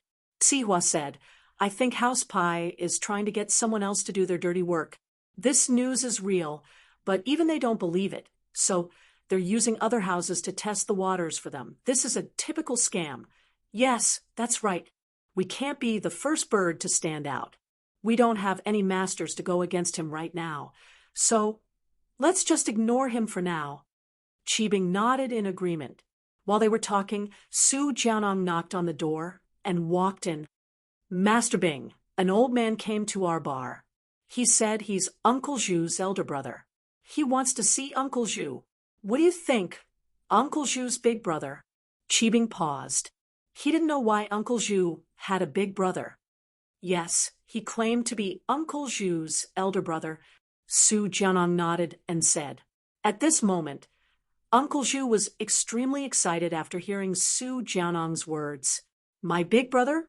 Is it really my big brother? Let him in. Uncle Zhu will know if it's true or not, Qibing ordered Jianong. If this person didn't come with good intentions, there was no point in stopping him. He could still barge in. If he really was Uncle Zhu's big brother, then there was no need for Qibing to stop him. He might as well let him in. Uncle Zhu looked a little excited as he stared at the door. Not long after, Su Jianong came in with an old man. Uncle Zhu was even more excited when he saw him. His face was filled with nostalgia and excitement. Big brother, is that you? Little brother, it's me. It's been so many years, I can finally see you. The old man was excited as well. A long time ago, I was sent out by the head of the house to carry out a mission. I can't meet you privately, but Big brother misses you. Then now you... Uncle Zhu's face changed when he heard that it was the head of the house who forbade him from meeting his big brother. One had to know that Zhao Qibing was there. If the head of the house didn't allow him to come, and he came on his own, the consequences would be severe. "Ha, little brother, you don't know, do you? Big brother. Just yesterday, by chance, he understood the secrets of the heavens and broke through to Earth class. I'm an Earth class early phase now." The old man said, "The head of the house said that the day I break through to Earth class, I'll be able to return to the house and meet you. But I can't change the person on my mission at the last minute. So I asked the head of the house to come and see you. Otherwise, how would I know that you're here?" Uncle Zhu calmed down after hearing his brother's words. Indeed, if he didn't get the news from House Xiao, how would his big brother know? However, while Uncle Zhu was happy for his big brother, he was also a little sad. His strength had dropped a lot, and he was probably only golden class now. "Little brother, how's your strength now? Did you improve?" The old man asked happily. Don't mention it." Uncle Zhu sighed, his face a little gloomy. "It's a long story. Let me introduce you. This is Zhao Qibing, young Master Zhao, the son of the young master. I'm working for him now." "Greetings, young Master Zhao." The man cupped his fists in greeting when he heard that it was the young master of House Xiao. He'd heard of the bastard Zhao Qibing before, but no matter what, he was still a man of House Xiao, and House Xiao placed a lot of importance on men, unlike girls who were used as tools for marriage. "You're too courteous, Boss Zhu. Congratulations, you're in Earth class now." Zhao Qibing was actually very happy. This Boss Zhu was in Earth class. Didn't that mean that he had another Earth class by his side? He was Uncle Zhu's brother, so he would definitely take care of Uncle Zhu. Since Uncle Zhu was injured because of Lin Yi, would there be a chance? That's good. Right, little brother? What did you say just now? What happened to your strength? Boss Zhu suddenly remembered that his brother's expression wasn't right. "I was heavily injured in a fight earlier, and I've just recovered. But my strength dropped a lot, and I'm only at the middle phase of golden class now." Uncle Zhu sighed. "Weren't you at the early phase of mystic class?" "Why?" Boss Zhu's expression changed. "What happened? Who did this? Tell me. I'll avenge you." "It's fine. Linny did it. You might have heard of this *** bro before. His follower has been in the limelight recently, and he just killed Jean Woody." Naturally, Uncle Zhu wouldn't let his big brother take the risk. Lin Yi was despicable, and Uncle Zhu hated him to the core, but his follower's strength was still there. He didn't want his big brother to take the risk. Chapter 1399. But he didn't know about Jean Woody. He was sent out on a secret mission by the head of the house, so naturally he wasn't that well informed. All the information came from House Xiao, and there were no other channels. At this time, Elder Zhu heard Uncle Zhu say that Lin Yi's follower killed Jean Woody. He was shocked. What happened? Elder Zhu didn't hide anything, and told Elder Zhu everything, including the news that House Pai had released. Elder Zhu fell into deep thought. This Lin Yi, is he that strong? That's right. This kid isn't simple, but his follower is a little weird. Should I go test him? You can't. Elder Zhu jumped and quickly stopped him. Big bro, what kind of noble house is the Hidden House Pai? They're a physical practitioner house, but in terms of overall strength, they're stronger than us Hidden House Xiao. They have a sky class, but we don't. Ever since our ancestor went to that place, there's been no news of him. And the head of the house has been stuck at Earth class late phase peak for many years. He's one of the weakest hidden houses. We can't be the ones to stand out. That's right. Elder Zhu, we need to think about this further. Qibing didn't want Elder Zhu to test Lin Yi's follower right now. Didn't they have House Yu? Let them go.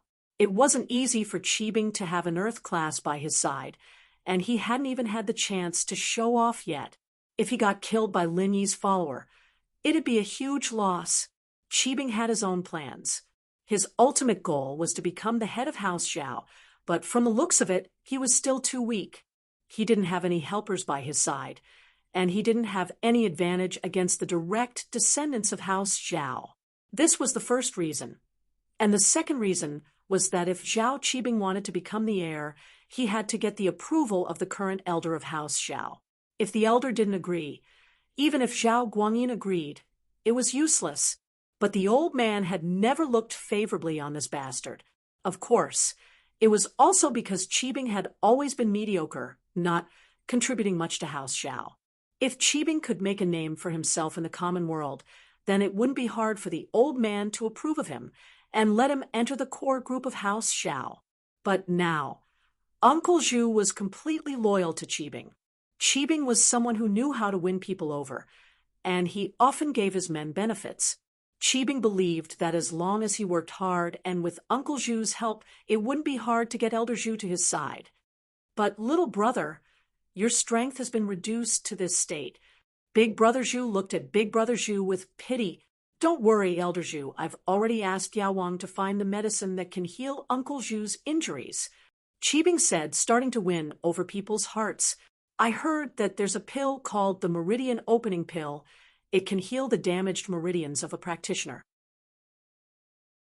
As long as you take it, Uncle Zhu's strength will recover. Master Bing, you're the son of the head of the house. That means you're my master.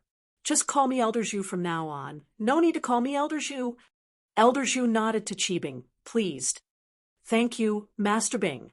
I've heard of the Meridian Opening Pill, but it's very rare and precious.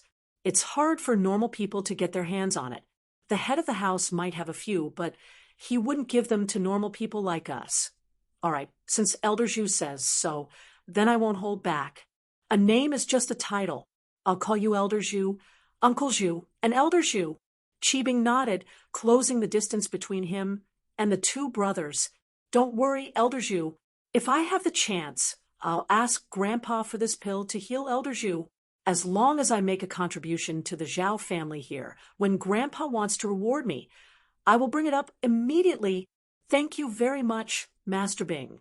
Elder Zhu was a little touched. It didn't matter if what Qibing said could come true or not. Since he said it, it showed his sincerity. He felt that his follower couldn't lose out by following Master Bing. Thank you, Master Bing. Zhu Lao'er was touched as well. Although Zhao Qibing said that he was going to find him some treasures to heal his wounds, he never said that he was going to ask the head of the house for the Meridian Opening Pill. If he really could get it, it wouldn't be a problem for Zhu Lao'er to regain his previous strength. Ha! What's there to thank? You got injured because of me. How could I mistreat you? Qibing waved his hand. We'll have our revenge on Lin Yi sooner or later, but it's fine to endure it for now. We'll see how it goes. Everyone nodded in agreement. Elder Zhu didn't stay long after meeting with Elder Zhu. He got up and prepared to leave. He had other missions to do, and he only came to visit Elder Zhu this time. In the tomb, Xiaoke put the last piece of the puzzle in its place, and with a click, the mechanism of the stone door was activated. Along with the sounds of the mechanism operating, the stone door's surroundings also began to tremble slightly. Then, after a few loud rumbling sounds, there was no more movement. All right, the mechanism should be activated, Xiaoke said after making sure that there were no other sounds behind the door. Old He took a deep breath and pushed the stone door lightly. It opened slowly without any resistance, and in front of them was a long and narrow passageway. It wasn't as wide as the previous passageway, and it didn't have the smooth stone walls either. The walls here were uneven, and everything seemed out of place. The workmanship here could only be described as shoddy. Why is this place so broken? Is there a mistake? Elder Yu looked at the scene behind the stone door, confused. There shouldn't be a mistake. This is definitely not the death door, Xiaoke said with certainty. Xiaoke said with certainty, the death door is connected to the coffin, and it's the most important place in the tomb. There's no way it would be built in such a dilapidated way. So, this should only be an exit. Since it's an exit, then it has nothing to do with the main tomb. It's understandable that it's built in a rough manner. I see. Let's go then. Elder Yu nodded. He couldn't wait anymore, but as he walked, he looked at Lin Yi with a meaningful gaze. Chapter 1400. Even if he hadn't recovered to his peak strength yet, from his point of view, it was still possible for him to injure or cripple Lin Yi. Compared to the value of Lin Yi's items, a little injury was nothing. Lin Yi smiled coldly at Elder Yu's hostile stare. As expected, this old thing couldn't take it anymore, and was ready to make a move on him. But Lin Yi, wasn't he thinking the same thing? After seeing the way out, they didn't let Lin Yi go first. They probably thought that this path wasn't dangerous. Old Hay and Elder Yu took the lead, and Lin Yi and the others followed behind. The path was long and narrow, and the road was uneven as well. It felt like they were walking in the deep and shallow places. Originally, they thought that they would be able to see the light once they got out of this path. However, after walking for about an hour, they still hadn't reached the end. It was as if the corridor was endless. Moreover, because the corridor wasn't straight but curved, they couldn't see the scene in front of them. After walking for another 2 hours, Elder Yu started to worry. What's going on? We still haven't reached the exit after so long. Is this the right path? It should be right? Old Hay was puzzled as well. They'd spent so much time in the tomb, but the exit and the entrance were obviously different paths. Logically speaking, they should be able to get out easily. So why hadn't they seen the exit after walking for so long? There shouldn't be any danger for now. Let's keep going. Lin Yi didn't feel any warning signals from the jade, so his face didn't change at all. He didn't stop walking. Elder Yu heard Lin Yi say that, and he calmed down quite a bit. After all, Lin Yi's predictions were all accurate. And thinking back to the time they'd spent in the tomb, even if there weren't any traps, it would still take more than an hour. The group moved quickly, and after walking for almost a day, Lin Yi brought up the idea of resting when it was almost night. He didn't mind, but Xiaoko was too weak. She hadn't even reached golden class, and the qi in her body was pitiful. Naturally, her endurance was limited. Lin Yi saw that she was tired, so he suggested that she rest. Why so much trouble? Sleep? You're a mystic. Why are you sleeping? Old Hay didn't mind, but Elder Yu was going crazy after hearing Lin Yi's suggestion. They were almost out, and if they wanted to rest, they could just leave. Why rest in here? If you want to leave, leave on your own. You're already at the exit anyway. You don't need anyone else. Lin Yi looked at Elder Yu and said faintly, ignoring him as he sat down cross-legged, Elder Yu wanted to leave on his own, but when he remembered that Lin Yi had something he wanted, he couldn't just leave yet. He humphed coldly and stopped, finding a place to sit down. In his mind, he was thinking if he should make things difficult for Lin Yi tonight. They didn't know how long this exit was, and Lin Yi kept walking and stopping. When would it end? Elder Yu could tell that Lin Yi wasn't taking care of Old Hay, but Xiaoka. Elder Yu was pissed. What a pervert protecting a pretty girl as soon as he saw one. What was this female thief thinking? Not caring at all. Lao He also let out a sigh of relief. He quickly found a place to lie down, not daring to waste any time. He had to rest as fast as he could. His stamina was the weakest here. To put it bluntly, he was worse than a dog. Looking at the lively General Wei Wu, Old Hay felt sorrowful. Wasn't he too weak? Xiaoka, on the other hand, used the time to rest. After a few bites of the compressed biscuits she brought with her, she fell asleep. Lingshan and Yuqian, on the other hand, were practicing at the side, as was Elder Yu. Only Lin Yi, on the other hand, took out his torchlight and started reading the medical notes, looking at the Fuxi 9 needles. Acupuncture was a very magical science, but with the passage of time, a lot of important information on acupuncture had been lost. The Fuxi 9 needles had also become a legendary existence. What surprised Lin Yi was that this set of Fuxi 9 needles was a gift from a friend of Zhang Liju's, not something he got by chance. But after Zhang Liju's research, he could confirm that this set of Fushi 9 needles was the legendary set of needles that could revive the dead. But even so, Zhang Liju couldn't use it.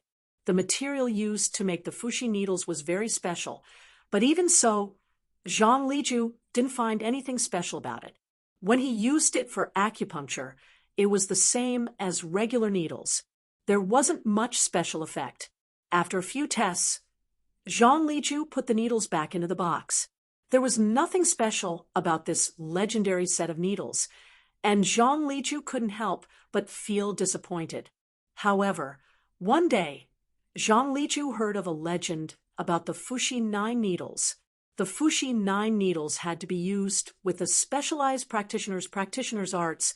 Without the practitioner's arts, the Fushi 9 needles were no different from regular needles. Lin Yi knew that there were some acupuncture techniques that required pure qi to be used, including Lin Yi's current acupuncture technique, which required pure qi to be used. It was the old man's family heirloom, but it didn't require a special practitioner's arts. Normal qi was enough to support it, and the key lay in the acupuncture technique. On the other hand, the essence of the 9 Fushi needles was clearly placed in the practitioner's arts. He had a treasure in his hands, but it was useless. This made Zhang Liju disappointed, and he could only keep it as a collector's item. This was also the reason why Lin Yi saw the Fushi 9 needles in the showroom. If it was really a personal item, Zhang Liju would have placed it in the last bedroom or in the main tomb with him, instead of putting it on the display cabinet like a decoration. From this, one could see that although Zhang Liju valued this set of Fushi 9 needles, he didn't care about it. If Zhang Liju didn't know how to use it, then Lin Yi definitely wouldn't use it. But keeping it by his side, who knows when it might be useful? This was something Lin Yi knew very well. Chapter 14:01. From Zhang Liju's medical notes, Lin Yi learned about the use of the Wanyankin box. This was a box that could preserve the freshness of the herbs, and it could be used to store the fire spirit's fruit. Thinking back, the box also contained herbs, and the herbs hadn't gone bad after so many years. It was all because of the Wanyankin box. But his Wanyankin box was too small, and Lin Yi didn't know how big the fruit was, but from Zhang Liju's description, it shouldn't be that small, since Zhang Liju had to use 2 handkerchiefs to wrap it up and put it in the box. It seemed like the Wanyankin box should be able to store 1 fire spirit's fruit. This way, he could only save Xiao Xiao, not Xiao Xiao's mother. It seemed like Lin Yi was going to bring Xiao Xiao along, just like Zhang Liju bringing his friend to the extreme north. But this wasn't a difficult thing for Lin Yi. Xiao Xiao was sealed in the ice coffin, and Lin Yi didn't need Lin Yi to take care of her. Lin Yi was deep in thought when Elder Yu, who wasn't far away, moved. Lin Yi's eyes were on the medical notes, but he was also paying attention to his surroundings. After all, there were all sorts of traps in the tomb, and Lin Yi was worried that some spirit beast would appear in the middle of the night. But instead of a spirit beast, Elder Yu came. Suddenly, Elder Yu channeled his practitioner's arts, pushing his strength to the limit. Earth class early phase. Elder Yu took advantage of the time when Lin Yi was reading to attack Lin Yi's chest. He wanted to kill Lin Yi in one hit. As for Lin Yi, Elder Yu had an indescribable fear in his heart. This guy was very strange, making chi bombs that no one could break. It was unstoppable. Even a master like Elder Yu didn't dare fight him head on. So Elder Yu was hoping for one hit, and if the ambush was successful, he'd be able to kill Lin Yi instantly, and it'd be much easier for Elder Yu. Even if he couldn't kill Lin Yi, he'd at least be able to injure him. But Elder Yu's plan was perfect, and he didn't expect Lin Yi to dodge the attack the moment the palm came. "What are you doing? Robbing them?" Lin Yi smiled coldly at Elder Yu, a cruel smile on his lips. As Lin Yi expected, Elder Yu was getting impatient after getting out of the tomb, wanting to kill him and steal his treasures. What a quick reaction. Elder Yu's face was a little ugly. "So what if you saw through me? I want to kill you. So what?" Kid, I've made up my mind. Although you dodged my attack, this day next year will be the anniversary of your death. If you want to blame someone, blame yourself for being too greedy and taking away the treasures I want. So, you're saying that you can definitely beat me? Lin Yi looked at Elder Yu with interest, not at all afraid. You may have a chi bomb as a trump card, but you're still a mystic. If I risk getting injured and kill you, it's possible. Elder Yu said. This way, although I'll be heavily injured, you'll be dead for sure. That sounds reasonable. Lin Yi nodded and said faintly, That's right, kid. If you don't want to die, you'd better hand over the medical notes and the refiner notes, as well as that chi-gathering pill, and I'll let you live. Elder Yu looked at Lin Yi and said word by word. Hearing Elder Yu's words, Lin Yi couldn't help but laugh. This Elder Yu was too funny, wasn't he? At the end of the day, he still didn't dare to make a move and wanted to scare Lin Yi into giving him what he wanted. If this thing was in someone else's hands, Lin Yi would have gone for it already if he couldn't negotiate with him. Why would he waste so much time talking? But the more it was like this, the more Elder Yu's cowardice was showing. He didn't want to fight Lin Yi because he didn't have the confidence to do so.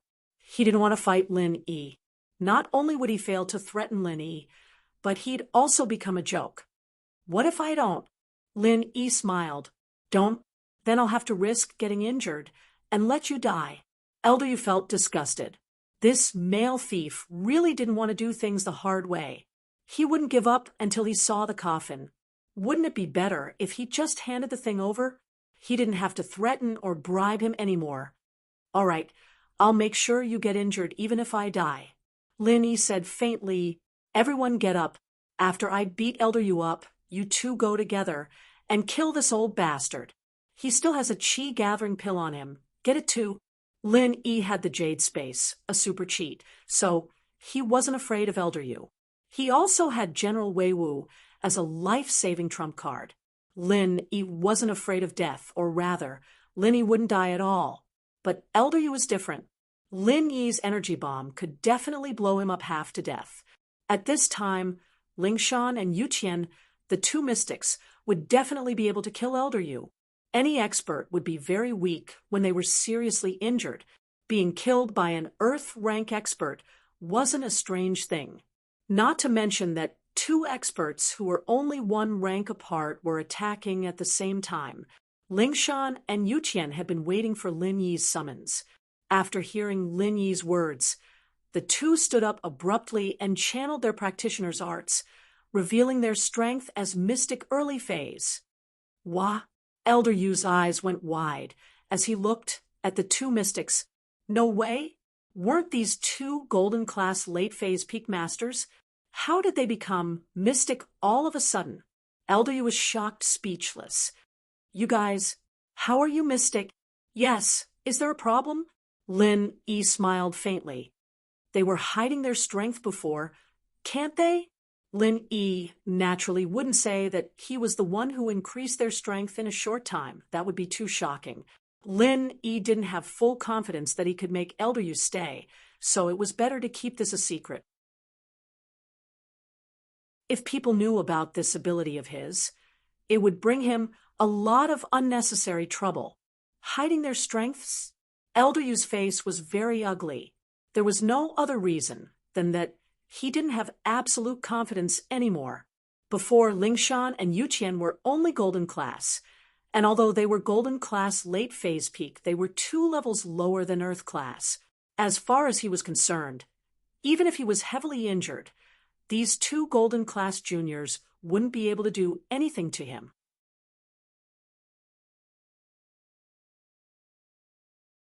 Chapter 1402. The chances of winning were 50-50, depending on how heavily injured the Earth class was, as well as the skills and coordination of the 2 mystics. But even so, Elder Yu didn't dare gamble. The items belonged to the hidden house Yu, but his life was his. It wasn't worth risking his life for these things. He didn't have the confidence to win in the current situation. And with that, Elder Yu was thinking of retreating. On the other side, Lin Yi had already started to condense the energy bomb.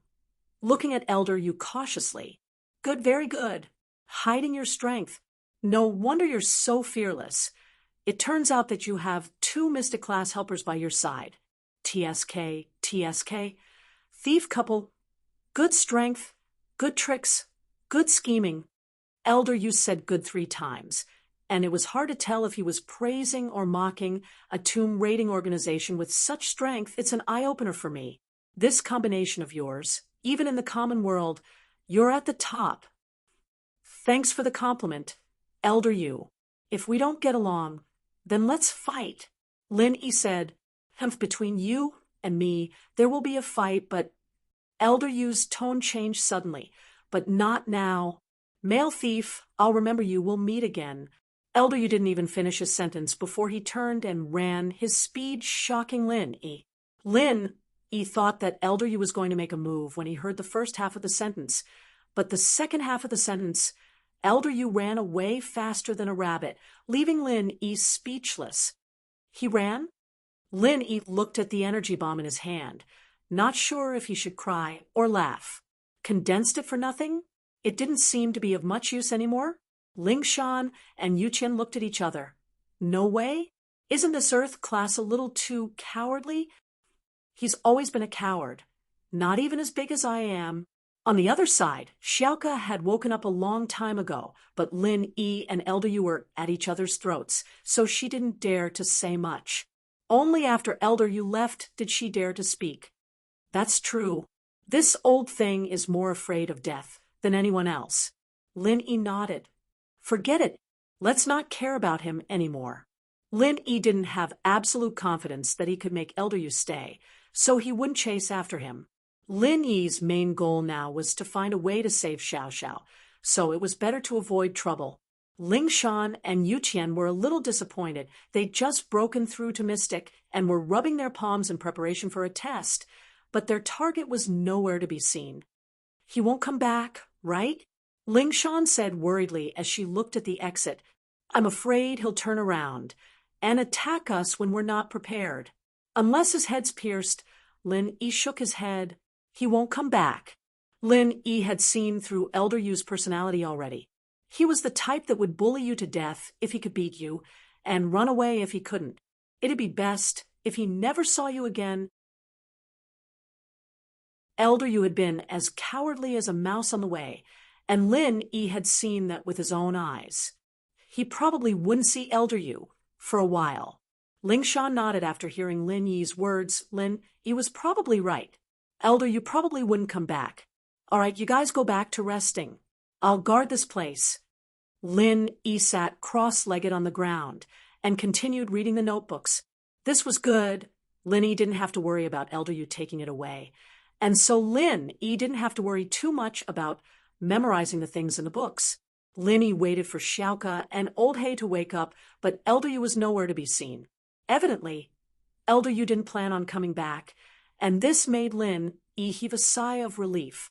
Elder Yu was afraid of Lin Yi, but Lin Yi wasn't afraid of Elder Yu either. It was just that Lin Yi was more fearless, and Elder Yu was more afraid of his life. This way, Elder Yu's aura was weaker. As the saying goes, the hard is afraid of the hard, and the hard is afraid of the reckless. Elder Yu, on the other hand, was the hard one, and Lin Yi was the reckless one. Comparing the two, it was obvious who was better. After eating some biscuits, Lin Yi led the group forward. They didn't see any traces of Elder Yu along the way. Elder Yu was very fast, and if he went at full speed, Lin Yi and the others wouldn't be able to catch up to him. Just like that, they walked for another 2 days. The nights were the same, and Lin Yi stood guard. On the 3rd day, Lin Yi suddenly stopped. Lin Yi's sudden stop startled Ling Shan, Yu Qian, Xiaoka, and Old Hay. What's wrong? Male thief. Is there danger ahead? Old Hay's heart had just calmed down a couple of days ago, and Lin Yi's actions almost made him explode. There's the smell of blood, and it seems fresh. Lin Yi said after a deep breath. The smell of blood. Ling Shan and Yu Qian paused and sniffed attentively. They were both sensitive to the smell of blood, and they could smell it as well when Lin Yi said that. There's indeed the smell of blood. It's not far away. It can't be Elder Yu, right? Old Hay said hesitantly, I don't know, but it's possible. With that, Lin Yi started walking forward. He could smell the blood, but the jade on Lin Yi's chest didn't warn him anymore. This meant that there shouldn't be any danger ahead. Seeing that Lin Yi was leaving, the group quickly followed, but they didn't get far before Lin Yi stopped again. What's wrong? Lingshan asked. Look at the ground. Lin Yi pointed the flashlight at the ground, not far away. Everyone looked down and saw a pile of swords scattered on the ground, not far away. There were faint bloodstains on a few of the swords, and there were also bloodstains on a corner of the ground. Ha! Lin Yi couldn't help but smile. The person who designed this tomb. I really don't know what to say. This was probably the last mechanism, and Elder Yu triggered it. It's simple, but if you don't put your guard up, the consequences will be severe. As expected, the mechanism here is controlled by a very inconspicuous silk thread. Once the thread breaks, the mechanism will activate, and the swords will shoot out.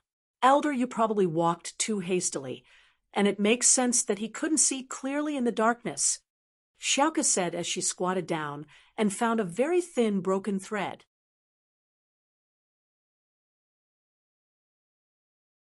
Chapter 1403. Old Hay had seen everything that happened that night, but he was smart enough not to say anything about it. Lin Yi and his wife had become an unreachable existence in Old Hay's heart.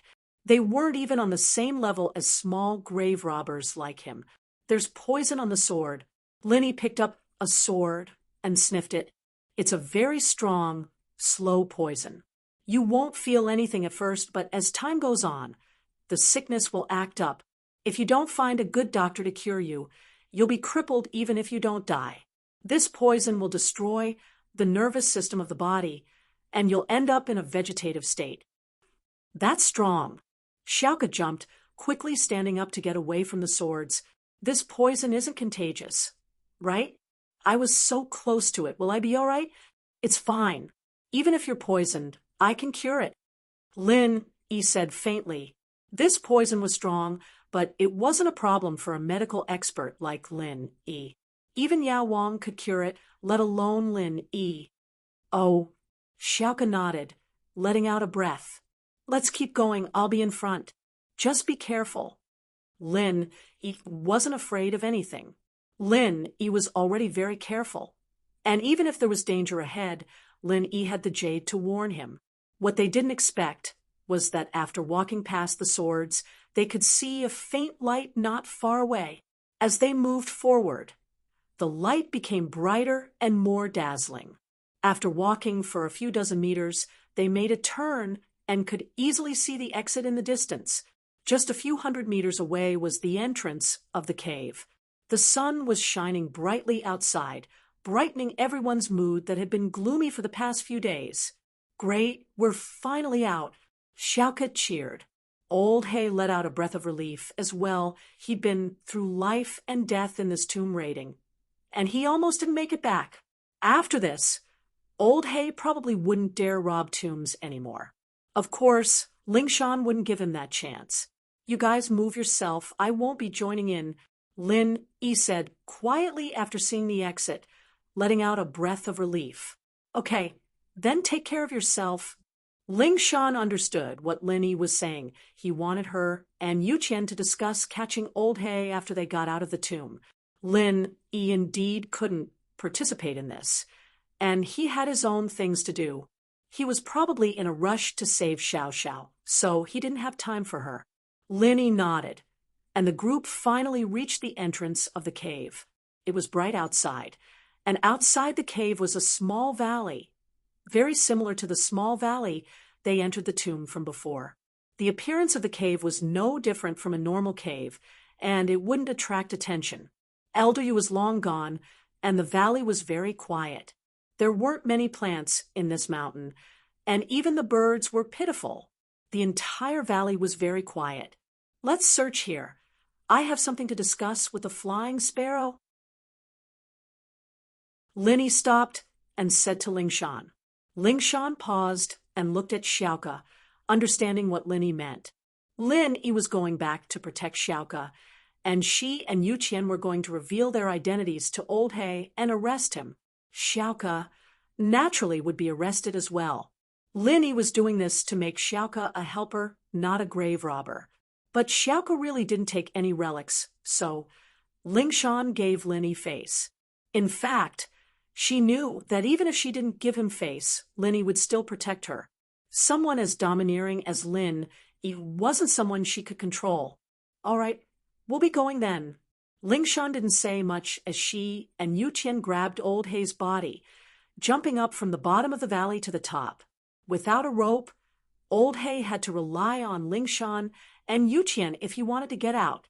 After getting up, Old He was a little grateful.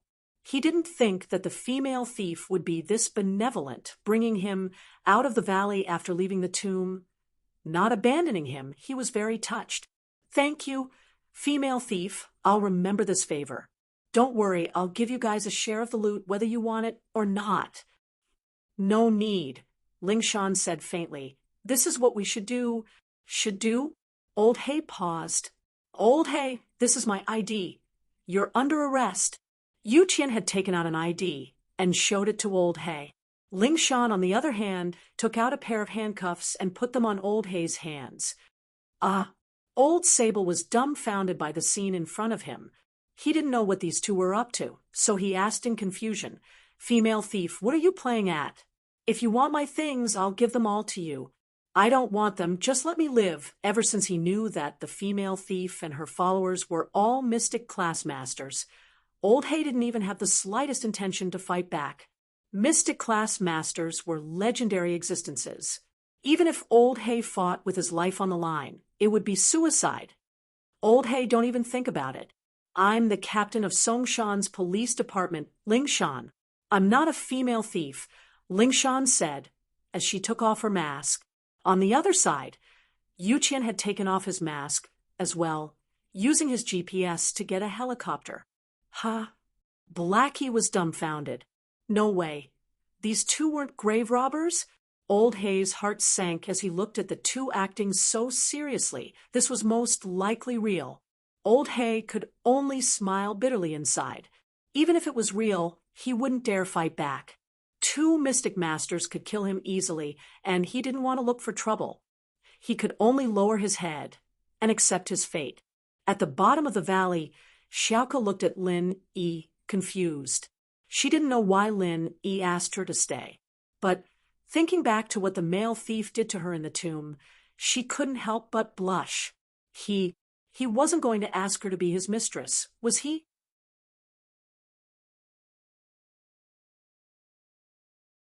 Chapter 1404. But what Xiaoka didn't understand was why the female thief was so lenient towards the male thief. When the male thief wanted to stay alone with her, the female thief didn't say anything. Could it be that the couple was just a title and they were just partners, not a real couple? At that thought, Xiaoka felt that it was very possible on the way here she didn't notice that the male thief and the female thief had an intimate relationship and they didn't seem to communicate much. Do you need something from me? The usually bold female thief Xiaoka was a little shy now. It's nothing, I'll send you out of the valley, and you can go the other way. Don't meet the female thief again, or it won't do you any good. Lin Yi didn't notice Xiaoka's expression. Lin Yi was thinking about whether or not he should go back to the tomb. After all, the notes mentioned the sky-bowl pig, and Lin Yi was very interested in this little beast. If he wanted to find the fire spirit's fruit, he couldn't leave this little fellow. No matter what, Lin Yi had to go look for it. Female thief? Does she want to hurt me? Xiaoka paused. Nope, but I don't want you two to meet again. Lin Yi didn't want to explain it. At least he didn't want to reveal his identity in front of Xiaoka. Once he did, Ling Shan's identity would be revealed as well, and it'd be awkward for him to see Xiaoka again. Plus, this was a secret mission, and the fewer people who knew, the better. Oh, Lin Yi's words were a little ambiguous, and Xiaoka misunderstood. She thought that Lin Yi was really interested in her, and he was afraid that the female thief would hurt her. Thinking about how she was about to part ways with Lin Yi, Xiaoke felt a little sad. Then, will I be able to see you again? I don't think so. Lin Yi frowned. He didn't know if he should cry or laugh at the weird feelings in Xiaoke's words. Did Xiaoke really think that he liked her? But Lin Yi didn't lie to her. This was probably the last time he would appear in front of Xiaoke as the male thief. After this mission, Lin Yi wouldn't pretend to be the male thief anymore. And the male thief had been killed by Yuqian a long time ago. There wouldn't be a male thief in this world anymore. Oh. Xiaoke was a little disappointed. She felt a little lost. This was the first man she had fallen for. Although she didn't know what he looked like, she didn't know his real name either. Other than that, Xiaoke didn't know anything else about the male thief. She hadn't seen him before, and from what he said, it seemed like they wouldn't meet again. I'll send you out, and I'll go back to the tomb, Lin said. You still want to go back? Xiaoke froze. Yeah, I want to go into the death door. Maybe there's something I'm looking for inside. Lin Yi said, How about I go with you? Xiaoke blushed, although I'm a little clumsy, but I should be able to help. Xiaoke didn't want to leave Lin Yi, even if it was just a little longer. From what Lin Yi said, he didn't seem to have any other feelings for her. So after today, they might not meet again. And Xiaoke wouldn't accept any more missions from the thief's door. If she accepted another mission like this one, she would really die without Lin Yi. All right, let's go together then. Lin Yi thought about it and nodded. Lin Yi's plan was to have Xiaoke accompany him. Although Lin Yi had the jade, his understanding of the tomb's mechanisms wasn't as good as Xiaoke's. Especially after Xiaoke put the life door and death door together. Lin Yi's idea was even stronger. Xiaoke was happy. Going back to the tomb would mean going to the death door again. It might be dangerous, but she didn't know why, but she felt a sense of security when she was with the male thief. It was as if nothing could hurt her as long as he was there. Are we going back now? Xiaoke asked. Yeah, I'll bring you back. Lin Yi said as he carried Xiaoke and put her under his armpit. He quickly ran back to the cave. Xiaoke didn't think that Lin Yi would carry her and run back. She was a little shy, but she didn't struggle. It felt good. Lin Yi was a mystic class master. After using his pure qi, he could maintain his fastest speed back to the life door and death door. He didn't need to rest along the way. But Xiaoke was different. She needed to rest from time to time. So Lin Yi took her place. General Weiwu was a mystic class dog as well. It wasn't hard for him to follow behind Lin Yi. And so the man and dog began to run through the life door, not resting at all. Yu Xiaoke, on the other hand, didn't feel as nervous and worried as she was in the tomb, and she felt very safe, so she took a nap midway. Lin Yi put Xiaoke down when they returned to the life door and death door. So fast, Xiaoke felt that Lin Yi didn't take much time to run back. She was surprised. It doesn't take long for a mystic class master to run at full speed. Elder Yu is even faster. Lin Yi said, All right, let's not study this. The puzzle on the ground is the picture on the death door, right? As long as we put the pieces together, we can open the death door. That should be the case, but there's a pattern to the death door's puzzle. Every piece of the puzzle can't be moved randomly, or it'll bring unexpected danger. Xiaoke nodded. Okay, you guide me. Lin Yi nodded. Tell me which piece to move, and I'll move it. Okay. Xiaoke wanted to say how dangerous it was, but she knew Lin Yi's personality. He did all the dangerous things along the way, even when Old Hay and Elder Yu were here. Not to mention when they were alone, Lin Yi protected her all the way. He definitely wouldn't let her move the pieces. Lin Yi walked over and stood in front of the death door. He was ready to move the pieces. Move this piece to the left first. Xiaoke pointed at a piece on the death door. This piece? Okay. Lin Yi put his hand on the piece. The jade didn't give off any warning signal. Lin Yi was relieved and moved the piece.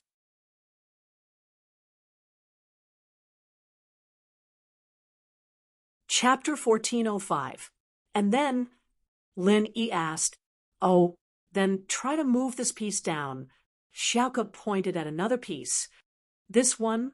Lin Yi placed his hand on the piece Xiaoke was talking about and was about to move it when the jade sent a warning signal. It seemed like if he moved it now, danger would appear. Lin Yi shook his head. "Not this one. It's dangerous." "Ah." Xiaoke paused. She didn't think that Lin Yi would feel danger without even touching the puzzle pieces. She felt that it was a little strange, but this wasn't the first time Lin Yi had acted like this on the way, so she wasn't surprised anymore. "Then move the top piece, and move this one down." "This one." Lin Yi felt it, and there was no danger, so he nodded. "Okay. It works. This one is fine." Xiaoke paused. She didn't know how Lin Yi knew that moving the puzzle wouldn't bring danger to them. "Ha." Lin Yi smiled as he moved the piece. "This one is safe. Which one should we move next?" "Amazing." Xiaoke clicked her tongue, thinking that this male thief was quite skillful, being able to tell if there was danger just by touching something. Xiaoke definitely didn't have this kind of ability. Xiaoke looked at the pieces on the ground. "This one, can I move it?" "Yes," Lin Yi said, and moved the piece Xiaoke was pointing at.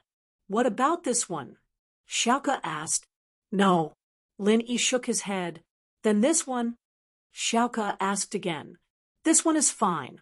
Lin Yi nodded. 10 hours later, Lin Yi finally placed the last piece of the puzzle in the correct position. He stepped aside and let out a long sigh of relief. "I'm finally done." In actuality, Lin Yi had a golden finger, but he couldn't move the puzzle as he pleased. He had to test every single piece, and that greatly delayed the efficiency of moving the puzzle. As a result, the two of them worked together for more than 10 hours before they were able to complete the puzzle. Compared to the life gate pattern from before, it was almost twice as long. Click. On the death door, there was a sound similar to when the life door opened, followed by a loud, rumbling sound. The mechanism was completely activated. "It's finally open." Xiaoke breathed in relief. "But there might be danger in here. We need to be prepared." "Stay beside me later. Don't do anything rash. I'll be able to sense it immediately. It'll be fine," Lin Yi said. Without Elder Yu by his side, Lin Yi was a lot more casual. Xiaoke nodded. She didn't know why, but she had an inexplicable sense of trust towards Lin Yi. She felt that as long as Lin Yi was there was nothing to be afraid of. Now only Lin Yi, Xiaoke, and General Weiwu were left in the tomb, so Lin Yi didn't need to ask anything. He walked over and opened the death door. Even if Lin Yi didn't do it, Xiaoke would do it, so it was safer for Lin Yi to do it. It was completely different from the life door. The path behind the death door was just like the tomb, smooth and spacious, even more luxurious and beautiful than before. The two sides of the path were smooth and flat, but the wall behind the death door was engraved with murals. Lin Yi walked very slowly to prepare for any danger that might come at any time, but the jade on his chest didn't alert Lin Yi, which surprised him. After walking for about a kilometer, it was still very peaceful. There was no movement from the jade pendant, and nothing happened in the passageway. "Why is it so quiet? There's no movement at all?" Xiaoke asked curiously.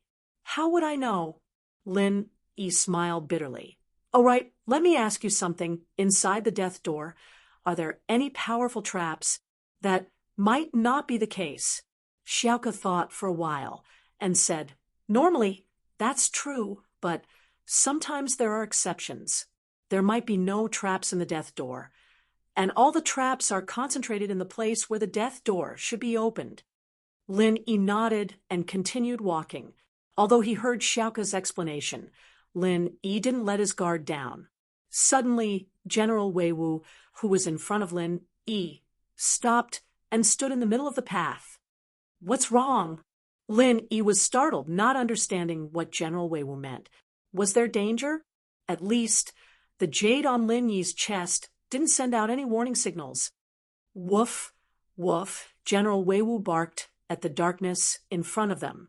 Lin Yi and Xiaoke were confused, not knowing what General Weiwu was trying to do.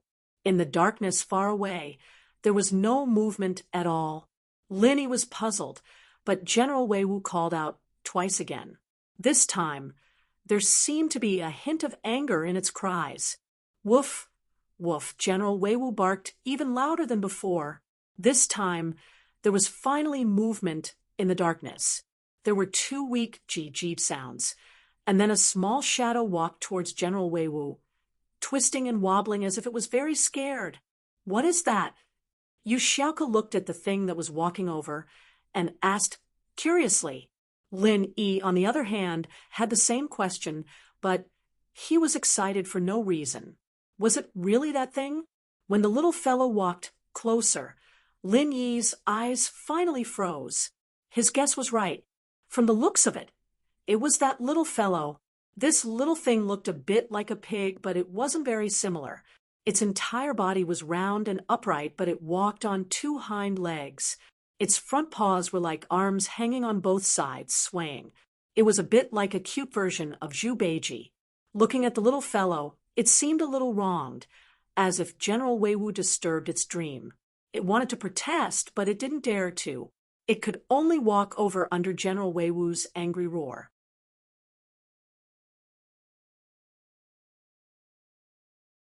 Chapter 1406. One had to know that if a person without any cultivation wanted to rely on eating some treasures to increase the qi in his body and reach the middle phase of the golden class, he would be able to eat the entire wealth of a noble house to the point of going broke. Although Lin Yi didn't know how many treasures this little guy needed to become like this, it was obvious that it wasn't a small amount. It should be Skybolt Pig. Lin Yi said to Yu Xiaoke, "I'm here for this little thing." Skybolt Pig? What an interesting name, Yu Xiaoke said.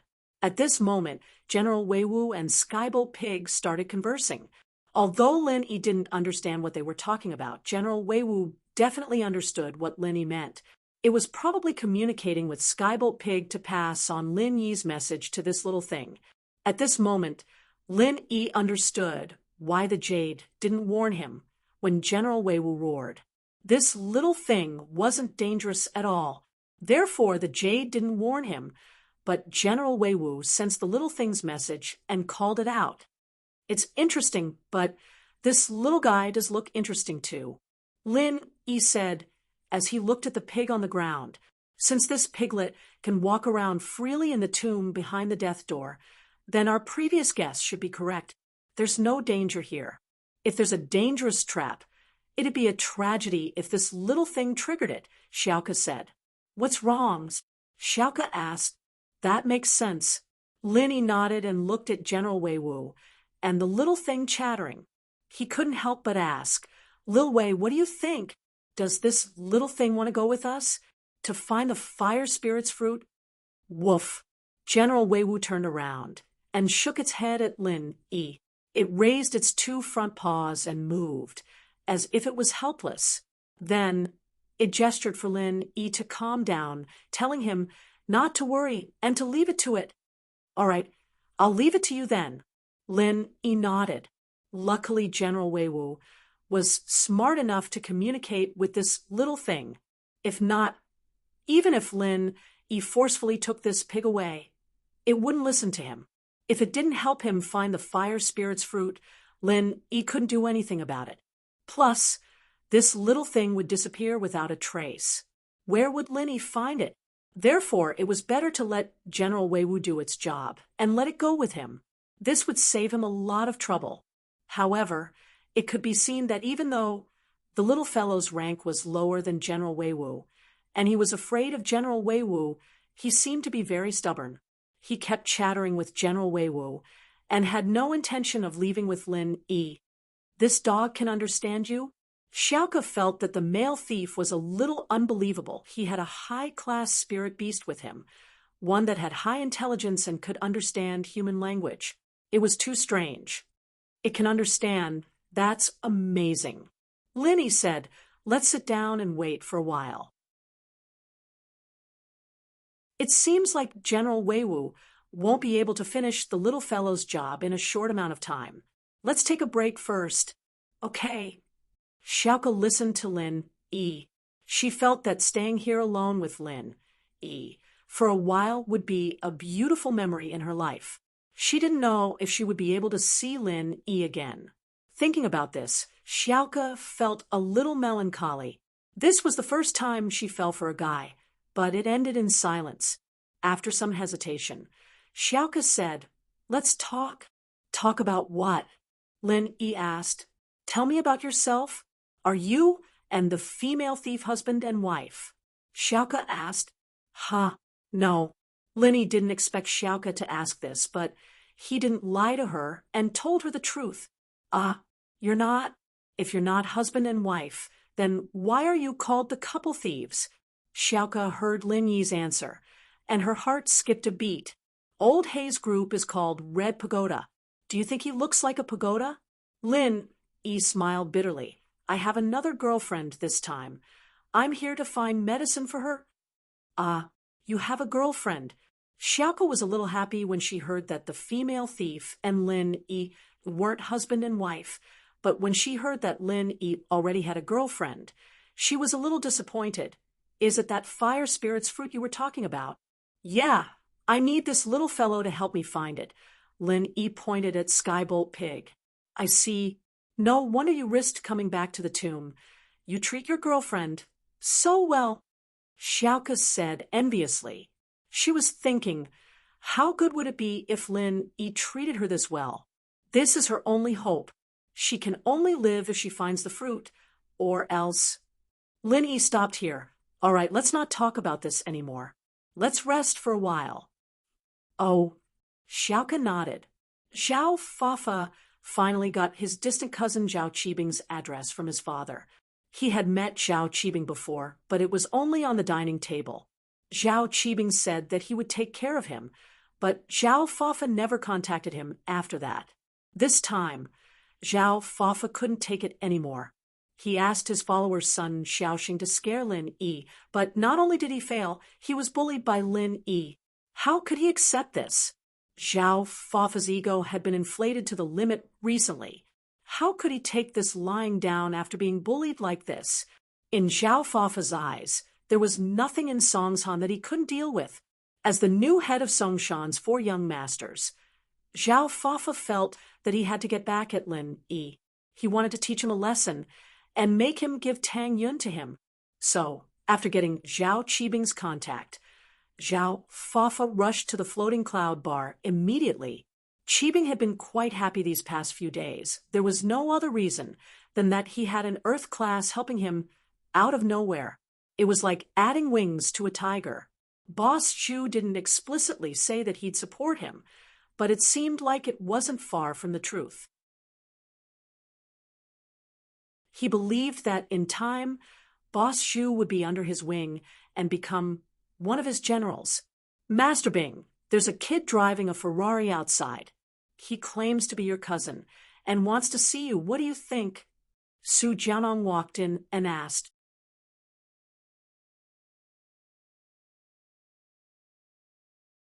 Chapter 1407. Master Bing, could it be that Zhao Fafa, Zhao Guangxi's son? Xihua had a good memory, and he'd been working with Guangxi's construction team to develop the slums recently. That was why Xihua thought of this person. Him? Call him and then. Qibing thought of this person after hearing Xihua's words. He nodded and asked Su Jianong to call him in. Su Jianong replied and left the room. After a while, he came back with Zhao Fafa. Zhao Qibing saw that it was indeed him and nodded. "Zhao Fafa, why are you here?" "Cousin Bro, I was bullied. I'm here to ask for your help." Zhao Fafa didn't say much and went straight to the point. "You were bullied? Bullied by someone?" Qibing frowned. "What happened?" "It's like this. My dad is working with you now, Cousin Bro, right? I've earned a lot of money recently, so I bought a villa for myself. In the district, I saw a girl, and I wanted to hook up with her, but her boyfriend saw us, so." Zhao Fafa told Zhao Qibing about his conflict with Lin Yi, but he didn't mention Lin Yi and Tang Yun's names. To him, they were nobodies. and Zhao Qibing wouldn't know them even if he told him, so he didn't say anything. Oh, what's the kid's background? Qibing listened to Zhao Fafa's story and felt that this kid was too much of a trash. He couldn't even handle a girl, and now he was asking for help? He was too weak. If it weren't for the cooperation between Zhao Guangxi and House Xiao, Qibing wouldn't even bother with this relative who popped out of nowhere. He doesn't have any background. I think he's a rich second generation, and he usually drives a Bentley. He's definitely not as good as you, cousin bro. Zhao Fafa said. Oh, but you said that the kid knows kung fu and your gangsters aren't his match. Normal people won't be able to help you. If you want to teach him a lesson, you need practitioners. Qibing said, but isn't it a bit overkill to send practitioners for such a small matter?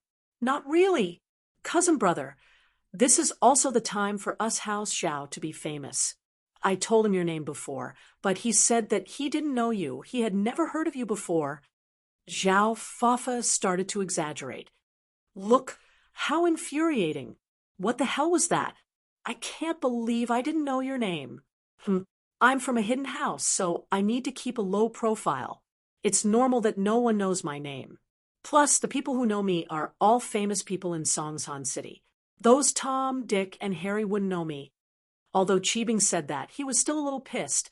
These 2 days, Boss Zhu's friendliness had boosted Qibing's confidence. And now that someone was looking down on him, naturally he wouldn't feel good. If that's the case, why don't we let Uncle Zhu go with you? Uncle Zhu, you've just recovered from your injury. Why don't you go and stretch your body? No problem. We'll do as Master Bing says. I'll go out for a bit. Uncle Zhu said. In fact, he was a little bored during this period of time. He also wanted to go out and exercise his muscles.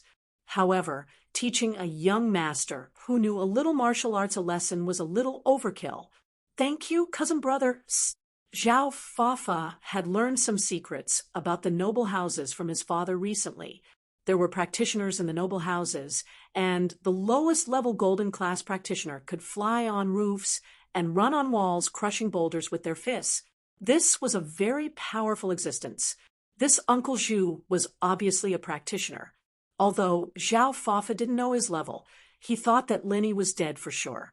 Going against a practitioner was like eating arsenic. You don't have to thank me. Since you said that you're from House Xiao, you just have to work hard for me in the future. We can talk about anything. Zhao Qibing waved his hand. All right, Uncle Zhu used to be a mystic class practitioner, but because of his injuries, he lost some of his strength. But he's still a golden class master, dealing with a kid. Who knows, martial arts is a piece of cake. That's amazing. Thank you, cousin brother. Thank you, Uncle Zhu. Zhao Fafa was overjoyed. After leaving the floating cloud bar, Zhao Fafa felt great. He had a golden class master by his side. Why would he be afraid of Lin Yi? He didn't stop and drove Uncle Zhu directly to the district he lived in. Zhao Fafa knew Tang Yun's address very well, so he brought Uncle Zhu directly to her house. Tang Yun had just returned home from school when someone knocked on her door. Mrs. Tang was puzzled. Who would come at this hour? Although they had gotten to know a lot of people in this area, they weren't close enough to visit each other. Only Xiaofan's family could visit, but Xiaofan's family knew that Tang Yun had to study at night, so they wouldn't knock on her door at this hour. Who is it? Mrs. Tang asked. The property management, checking the water meter. Zhao Fafa knew that Mrs. Tang wouldn't open the door if he said that he was here for revenge, so he pretended to be a property management employee.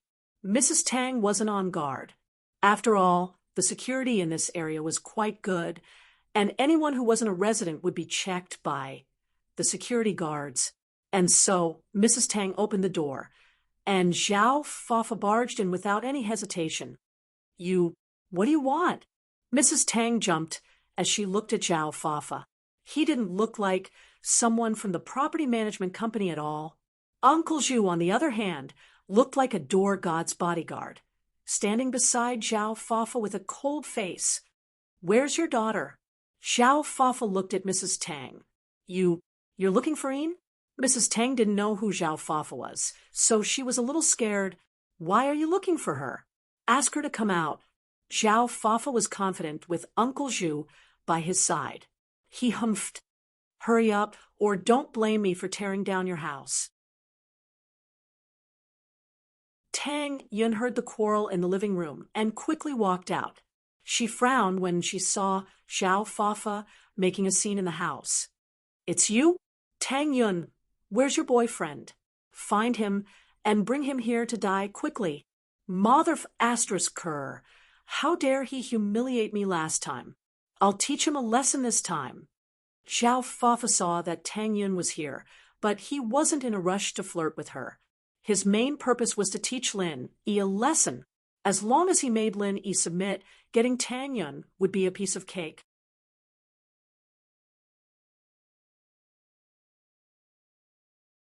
Chapter 1408. Humph, he's not coming? Then don't blame me for being impolite. If he doesn't come, I'll take you away by force. Zhao Fafa laughed coldly.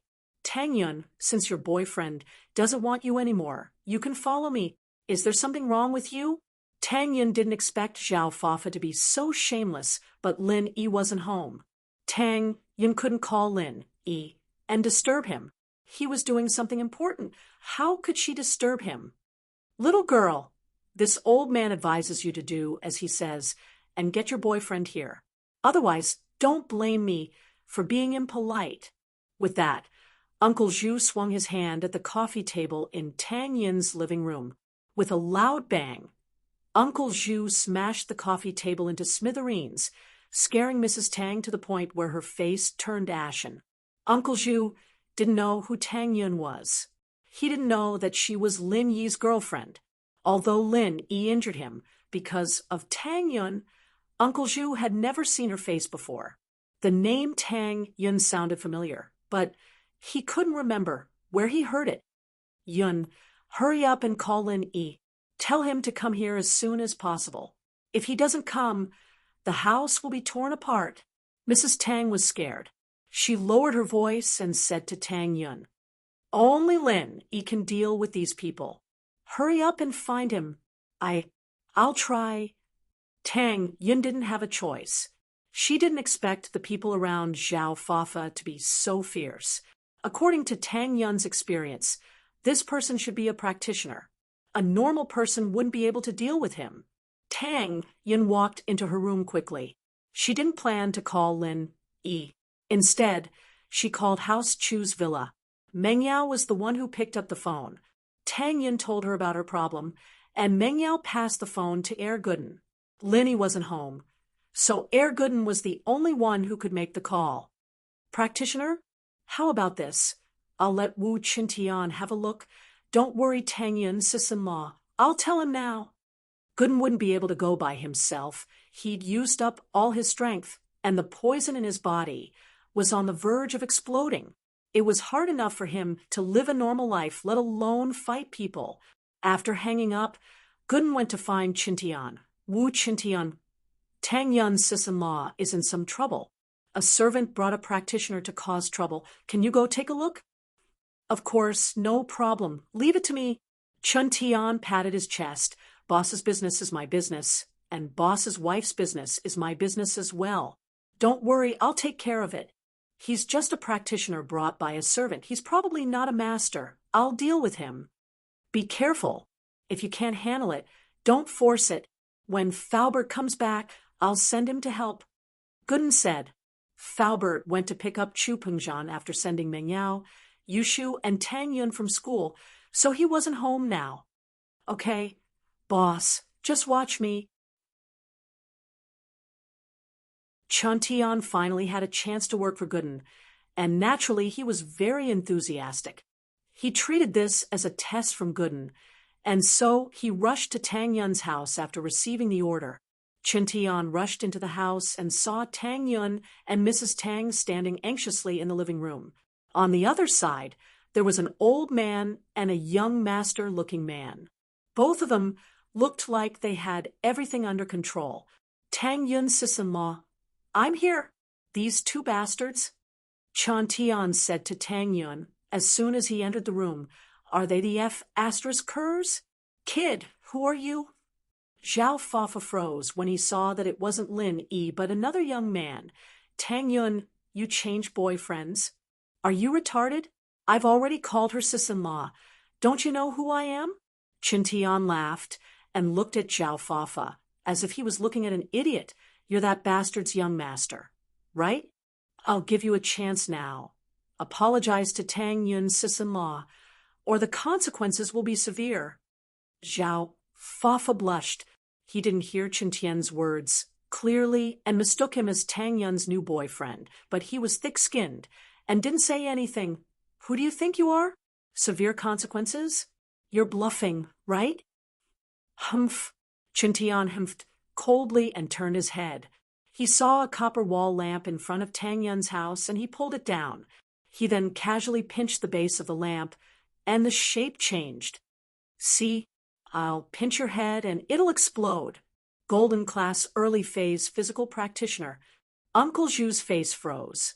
He didn't expect this person to be a practitioner as well. Although he was only early phase, he wasn't simple.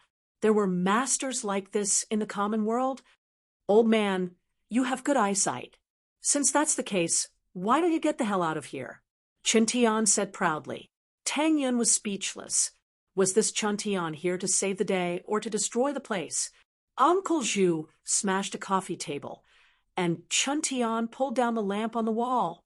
But thinking that Qin Tian was doing this out of goodwill, Tang Yun couldn't say anything. "Ignorant kid, do you think you're strong because you're an early phase golden class master? You've just stepped into the door of a practitioner. Don't overestimate yourself." Uncle Zhu had a mocking look on his face after hearing Qin Tian's words. "I used to be a mystic early phase peak, but now that I'm injured, my strength has dropped to golden class. But even so, you're still no match for me." "Mystic class? You're a mystic? Are you kidding me?" Qin Tian laughed after hearing Uncle Zhu's words. "Since that's the case, let me test your strength." With that, Qin Tian threw a punch at Uncle Zhu. He was an expert in kung fu, and his iron hands were as hard as steel. Even his fist was as hard as steel. Uncle Zhu didn't think that Qin Tian would attack him without any warning at all. Uncle Zhu didn't finish what he wanted to say. He wanted to test Qin Tian's background, but before he could ask, Qin Tian started fighting.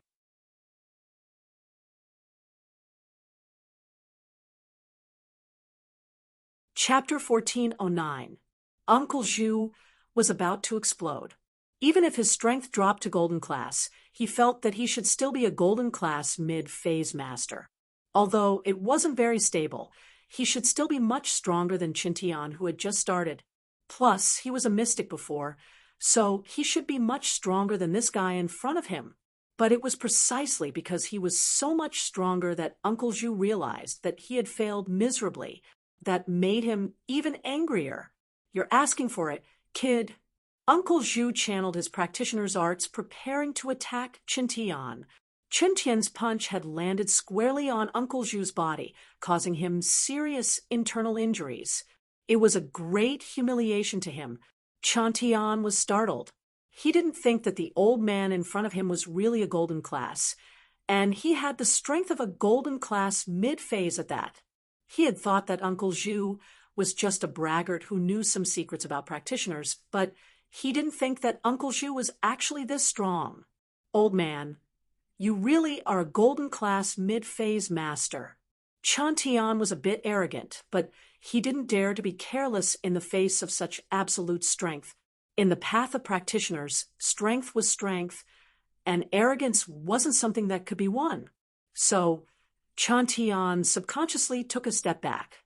Even so, Uncle Zhu was fast, and his fist was already at Qin Tian's chest. Qin Tian saw that he couldn't dodge, and his body was already against the wall. He had no choice but to raise his fist and meet Uncle Zhu's fist head-on. Bam! The two collided, and a loud sound rang out. Qin Tian's fists were unparalleled, but in front of Uncle Zhu, who was stronger than him, his fist still hurt from the impact. If it weren't for the fact that he practiced hand techniques, his hand would have been crippled by Uncle Zhu. Uncle Zhu was a spiritual practitioner, and he had an advantage over physical practitioners. Even if he was at the same level as Qin Tian, he could still be stronger than Qin Tian, let alone a middle phase master. Huh? Your hand is actually fine? Uncle Zhu's original plan was to cripple Qin Tian's arm even if he couldn't hit him. Qin Tian had heavily injured him earlier, and his qi and blood were in a mess.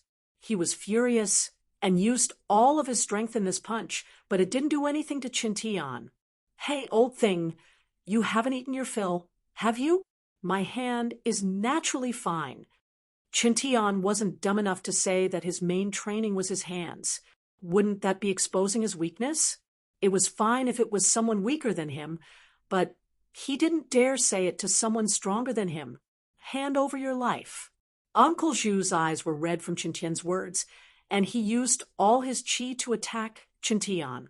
He knew that Qin Tian's attack had greatly damaged his strength, and he could have easily taken out this early phase golden class junior, but he didn't expect that he would get injured. He couldn't use his full strength anymore, and he had to end the battle as soon as possible before his injuries flared up. Qin Tian didn't dare to fight head-on. He turned and ran the moment Uncle Zhu opened his mouth. However, the difference in strength between the two was too big. Uncle Zhu was a golden class master who had fallen from mystic class, and he had more experience and strength than normal golden class masters. How could Qin Tian, who had just started his training, be his opponent? The sneak attack was just a surprise attack, and it was almost impossible for him to hit Uncle Zhu now. Not to mention fighting. Even if Qin Tian wanted to run, it wouldn't be that easy. Seeing that Uncle Zhu was catching up, Qin Tian hesitated. If he quickened his pace, he would reach Tang Yun's house soon. He believed that Uncle Zhu wouldn't chase him if he ran out of the house. After all, Zhao Fafa was still in the house, and Uncle Zhu wouldn't leave him behind. But if he ran away, what would happen to Tang Yun? This was a mission given to him by his boss, and he had to protect Tang Yun. With that thought, Qin Tian gritted his teeth, since he had recognized her as his boss. Running away now would be a huge crime. How would House Wu's reputation go?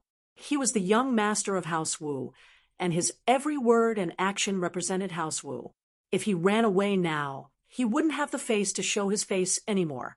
Especially since Qin Tian was someone who cared about his face, he wouldn't do something like this. And so, Qin Tian stopped running. His fists turned into palms, and he stood on the spot, ready to fight head-on with Uncle Zhu. As long as he could stall for time until Faubert arrived, everything would be fine. Faubert was a golden class late phase peak master, and it shouldn't be a problem for him to fight Uncle Zhu. He just needed to hold on for a while. Come on, old man, have a taste of Grandpa Wu's Titan palm, Qin Tian said, as he raised his palms up high. Die. Uncle Zhu didn't think that Qin Tian would take the initiative to fight, and he was even angrier. This kid didn't respect him at all. Uncle Zhu felt wronged. Before he dropped his level, he only needed one punch to defeat a golden class early phase master like Qin Tian. They weren't on the same level at all. But now, after fighting for so long, there was no result, and this kid was laughing at him. Uncle Zhu rushed towards Qin Tian and raised his palms. This time, he gathered all his qi into his palms, and his goal was to kill Qin Tian in one hit. Boom. Qin Tian's palms collided with Uncle Zhu's. Even though Qin Tian practiced Iron Fist arts, he was still sent flying by Uncle Zhu's powerful qi, crashing into Tang Yun's house's security door. The door was deformed from the impact. Qin Tian spat out a mouthful of blood as he fell from the door. His face was pale, and the shirt on his chest was dyed red with blood. Qin Tian's hand was fine, and it wasn't damaged by Uncle Zhu, but Qin Tian's body was heavily injured. His organs were all dislocated, and his meridians were mostly destroyed. But even though Chintian was heavily injured, Uncle Zhu wasn't in a good state either. He was injured by Chintian earlier. And now that their palms met, Chintian's sturdy palms rebounded some of the force back to Uncle Zhu's body, worsening his injuries. Tang Yin was shocked when she saw Chintian spitting out blood. Are you okay?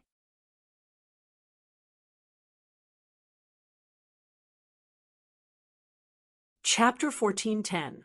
However, Zhao Fafa realized that Uncle Zhu's face wasn't right. It was a little too red. He was stunned and quickly shut his mouth. Uncle Zhu's face was a little red. Zhao Fafa could tell that Uncle Zhu was injured as well. Kid, you're good. You're just a golden class early phase master, yet you managed to injure me. You even rebounded the force back to me when we clashed. What a surprise. Uncle Zhu smiled coldly. If I'm not wrong, you're Chieso? You're a physical practitioner, aren't you? Chantian said that his surname was Wu, and considering his kung fu, it wasn't hard for Uncle Zhu to guess Chintian's identity. That's right. Since you know who I am, why don't you scram? You injured me. Aren't you afraid of House Wu's revenge? Chintian's blood was boiling, and his body was in pain. He didn't have the strength to fight Uncle Zhu anymore, so he could only use words to scare Uncle Zhu, hoping that it would buy him some time. Ha ha! Uncle Zhu heard Chintian's words and laughed hysterically. You're just a common world noble house. How dare you talk about revenge in front of me? House Wu, I don't care about you. Since you've pissed me off, you'll have to pay the price. Die. With that, Uncle Zhu prepared to end Chintian's life. Wait! Chantian jumped in fright. He didn't think that his name wouldn't work. This guy wasn't afraid of House Wu's revenge at all, and he still wanted to kill him. Chantian sweated profusely. He didn't want to die. Wasn't this old man too cruel? He wanted to kill someone? Do you have any last words? Uncle Zhu asked, faintly. He wasn't in a rush to kill Chintian. As far as he was concerned, Chintian was a dead man. There was no way he could escape from him, so it didn't matter if he killed him now or later. If you kill me, my boss will avenge me, Chintian said. My boss won't let you go. Chintian thought. Faubert, why aren't you here yet? I'm about to die. Come save me. Your boss? Uncle Zhu was stunned. Who's your boss? Uncle Zhu, this kid is playing word games with you. His boss is Tunyan's boyfriend. Zhao Fafa explained and turned to Chintian. Don't worry after you die. The next one will be Lin Yi. Lin Yi's my boss. My boss isn't Lin. Chintian continued to stall for time. Ha! Uncle Zhu was stunned when he heard Lin Yi's name. What did you say? Your boss is Lin Yi? Which Lin Yi? Which other Lin Yi could it be? That Air Goodenbro's boss who killed Jean Woody with one punch. Air Goodenbro is my boss, so naturally Lin Yi is my boss. Chintian said, if I die, you'll be finished. Your whole family will be finished.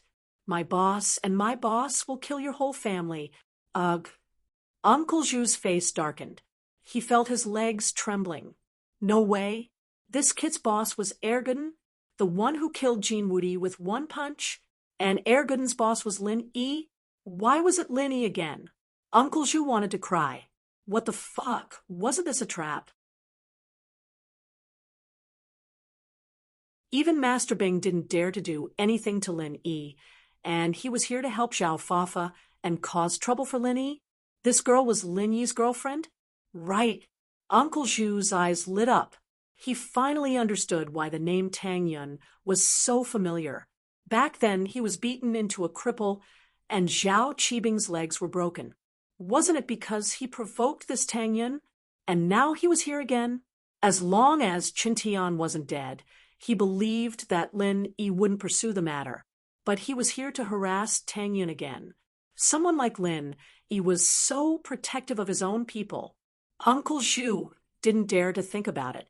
What now? Scared now? Chintian wasn't an idiot. He could tell that Uncle Zhu was afraid of Lin and Erguden just by looking at his face. He didn't know why, but it was a good thing. It's a misunderstanding. I've offended you before. Uncle Zhu didn't have a choice. He had to make things clear. If Lin Yi came because of this, wouldn't he be causing trouble for Master Bing? Uncle Zhu himself wasn't strong enough, so he couldn't do anything to Lin Yi. He could only lower his head. This time, it was Chen Tian's turn to be stunned. He didn't think that Erguden and Lin Yi's names would be so useful. Uncle Zhu was so scared that it turned into a misunderstanding. But Chen Tian was puzzled. Didn't he know that Tang Yin was Lin Yi's girlfriend? Why did he look like he didn't know? Humph, since you know that Tang Yin-in-law is Lin Yi's girlfriend, you still dare to come? You're really not afraid of death. Chen Tian humphed coldly. I didn't know about it before. It was my fault. I'm sorry, I'll leave now. Uncle Zhu didn't dare to stay any longer. He turned around and left. Xiao Fafa was panicking. He didn't understand. Why did they give up on such a good situation? Didn't they want to kill Chen Tian and let Lin Yi die? How did it turn into a misunderstanding? What was going on? Uncle Zhu, don't go. Why are you leaving? Xiao Fafa was panicking. He quickly chased after Uncle Zhu, but Uncle Zhu didn't even look back. Xiao Fafa had no choice but to follow. If Uncle Zhu wasn't here, he wouldn't be Wu Qintian's opponent. Wouldn't he be beaten to death?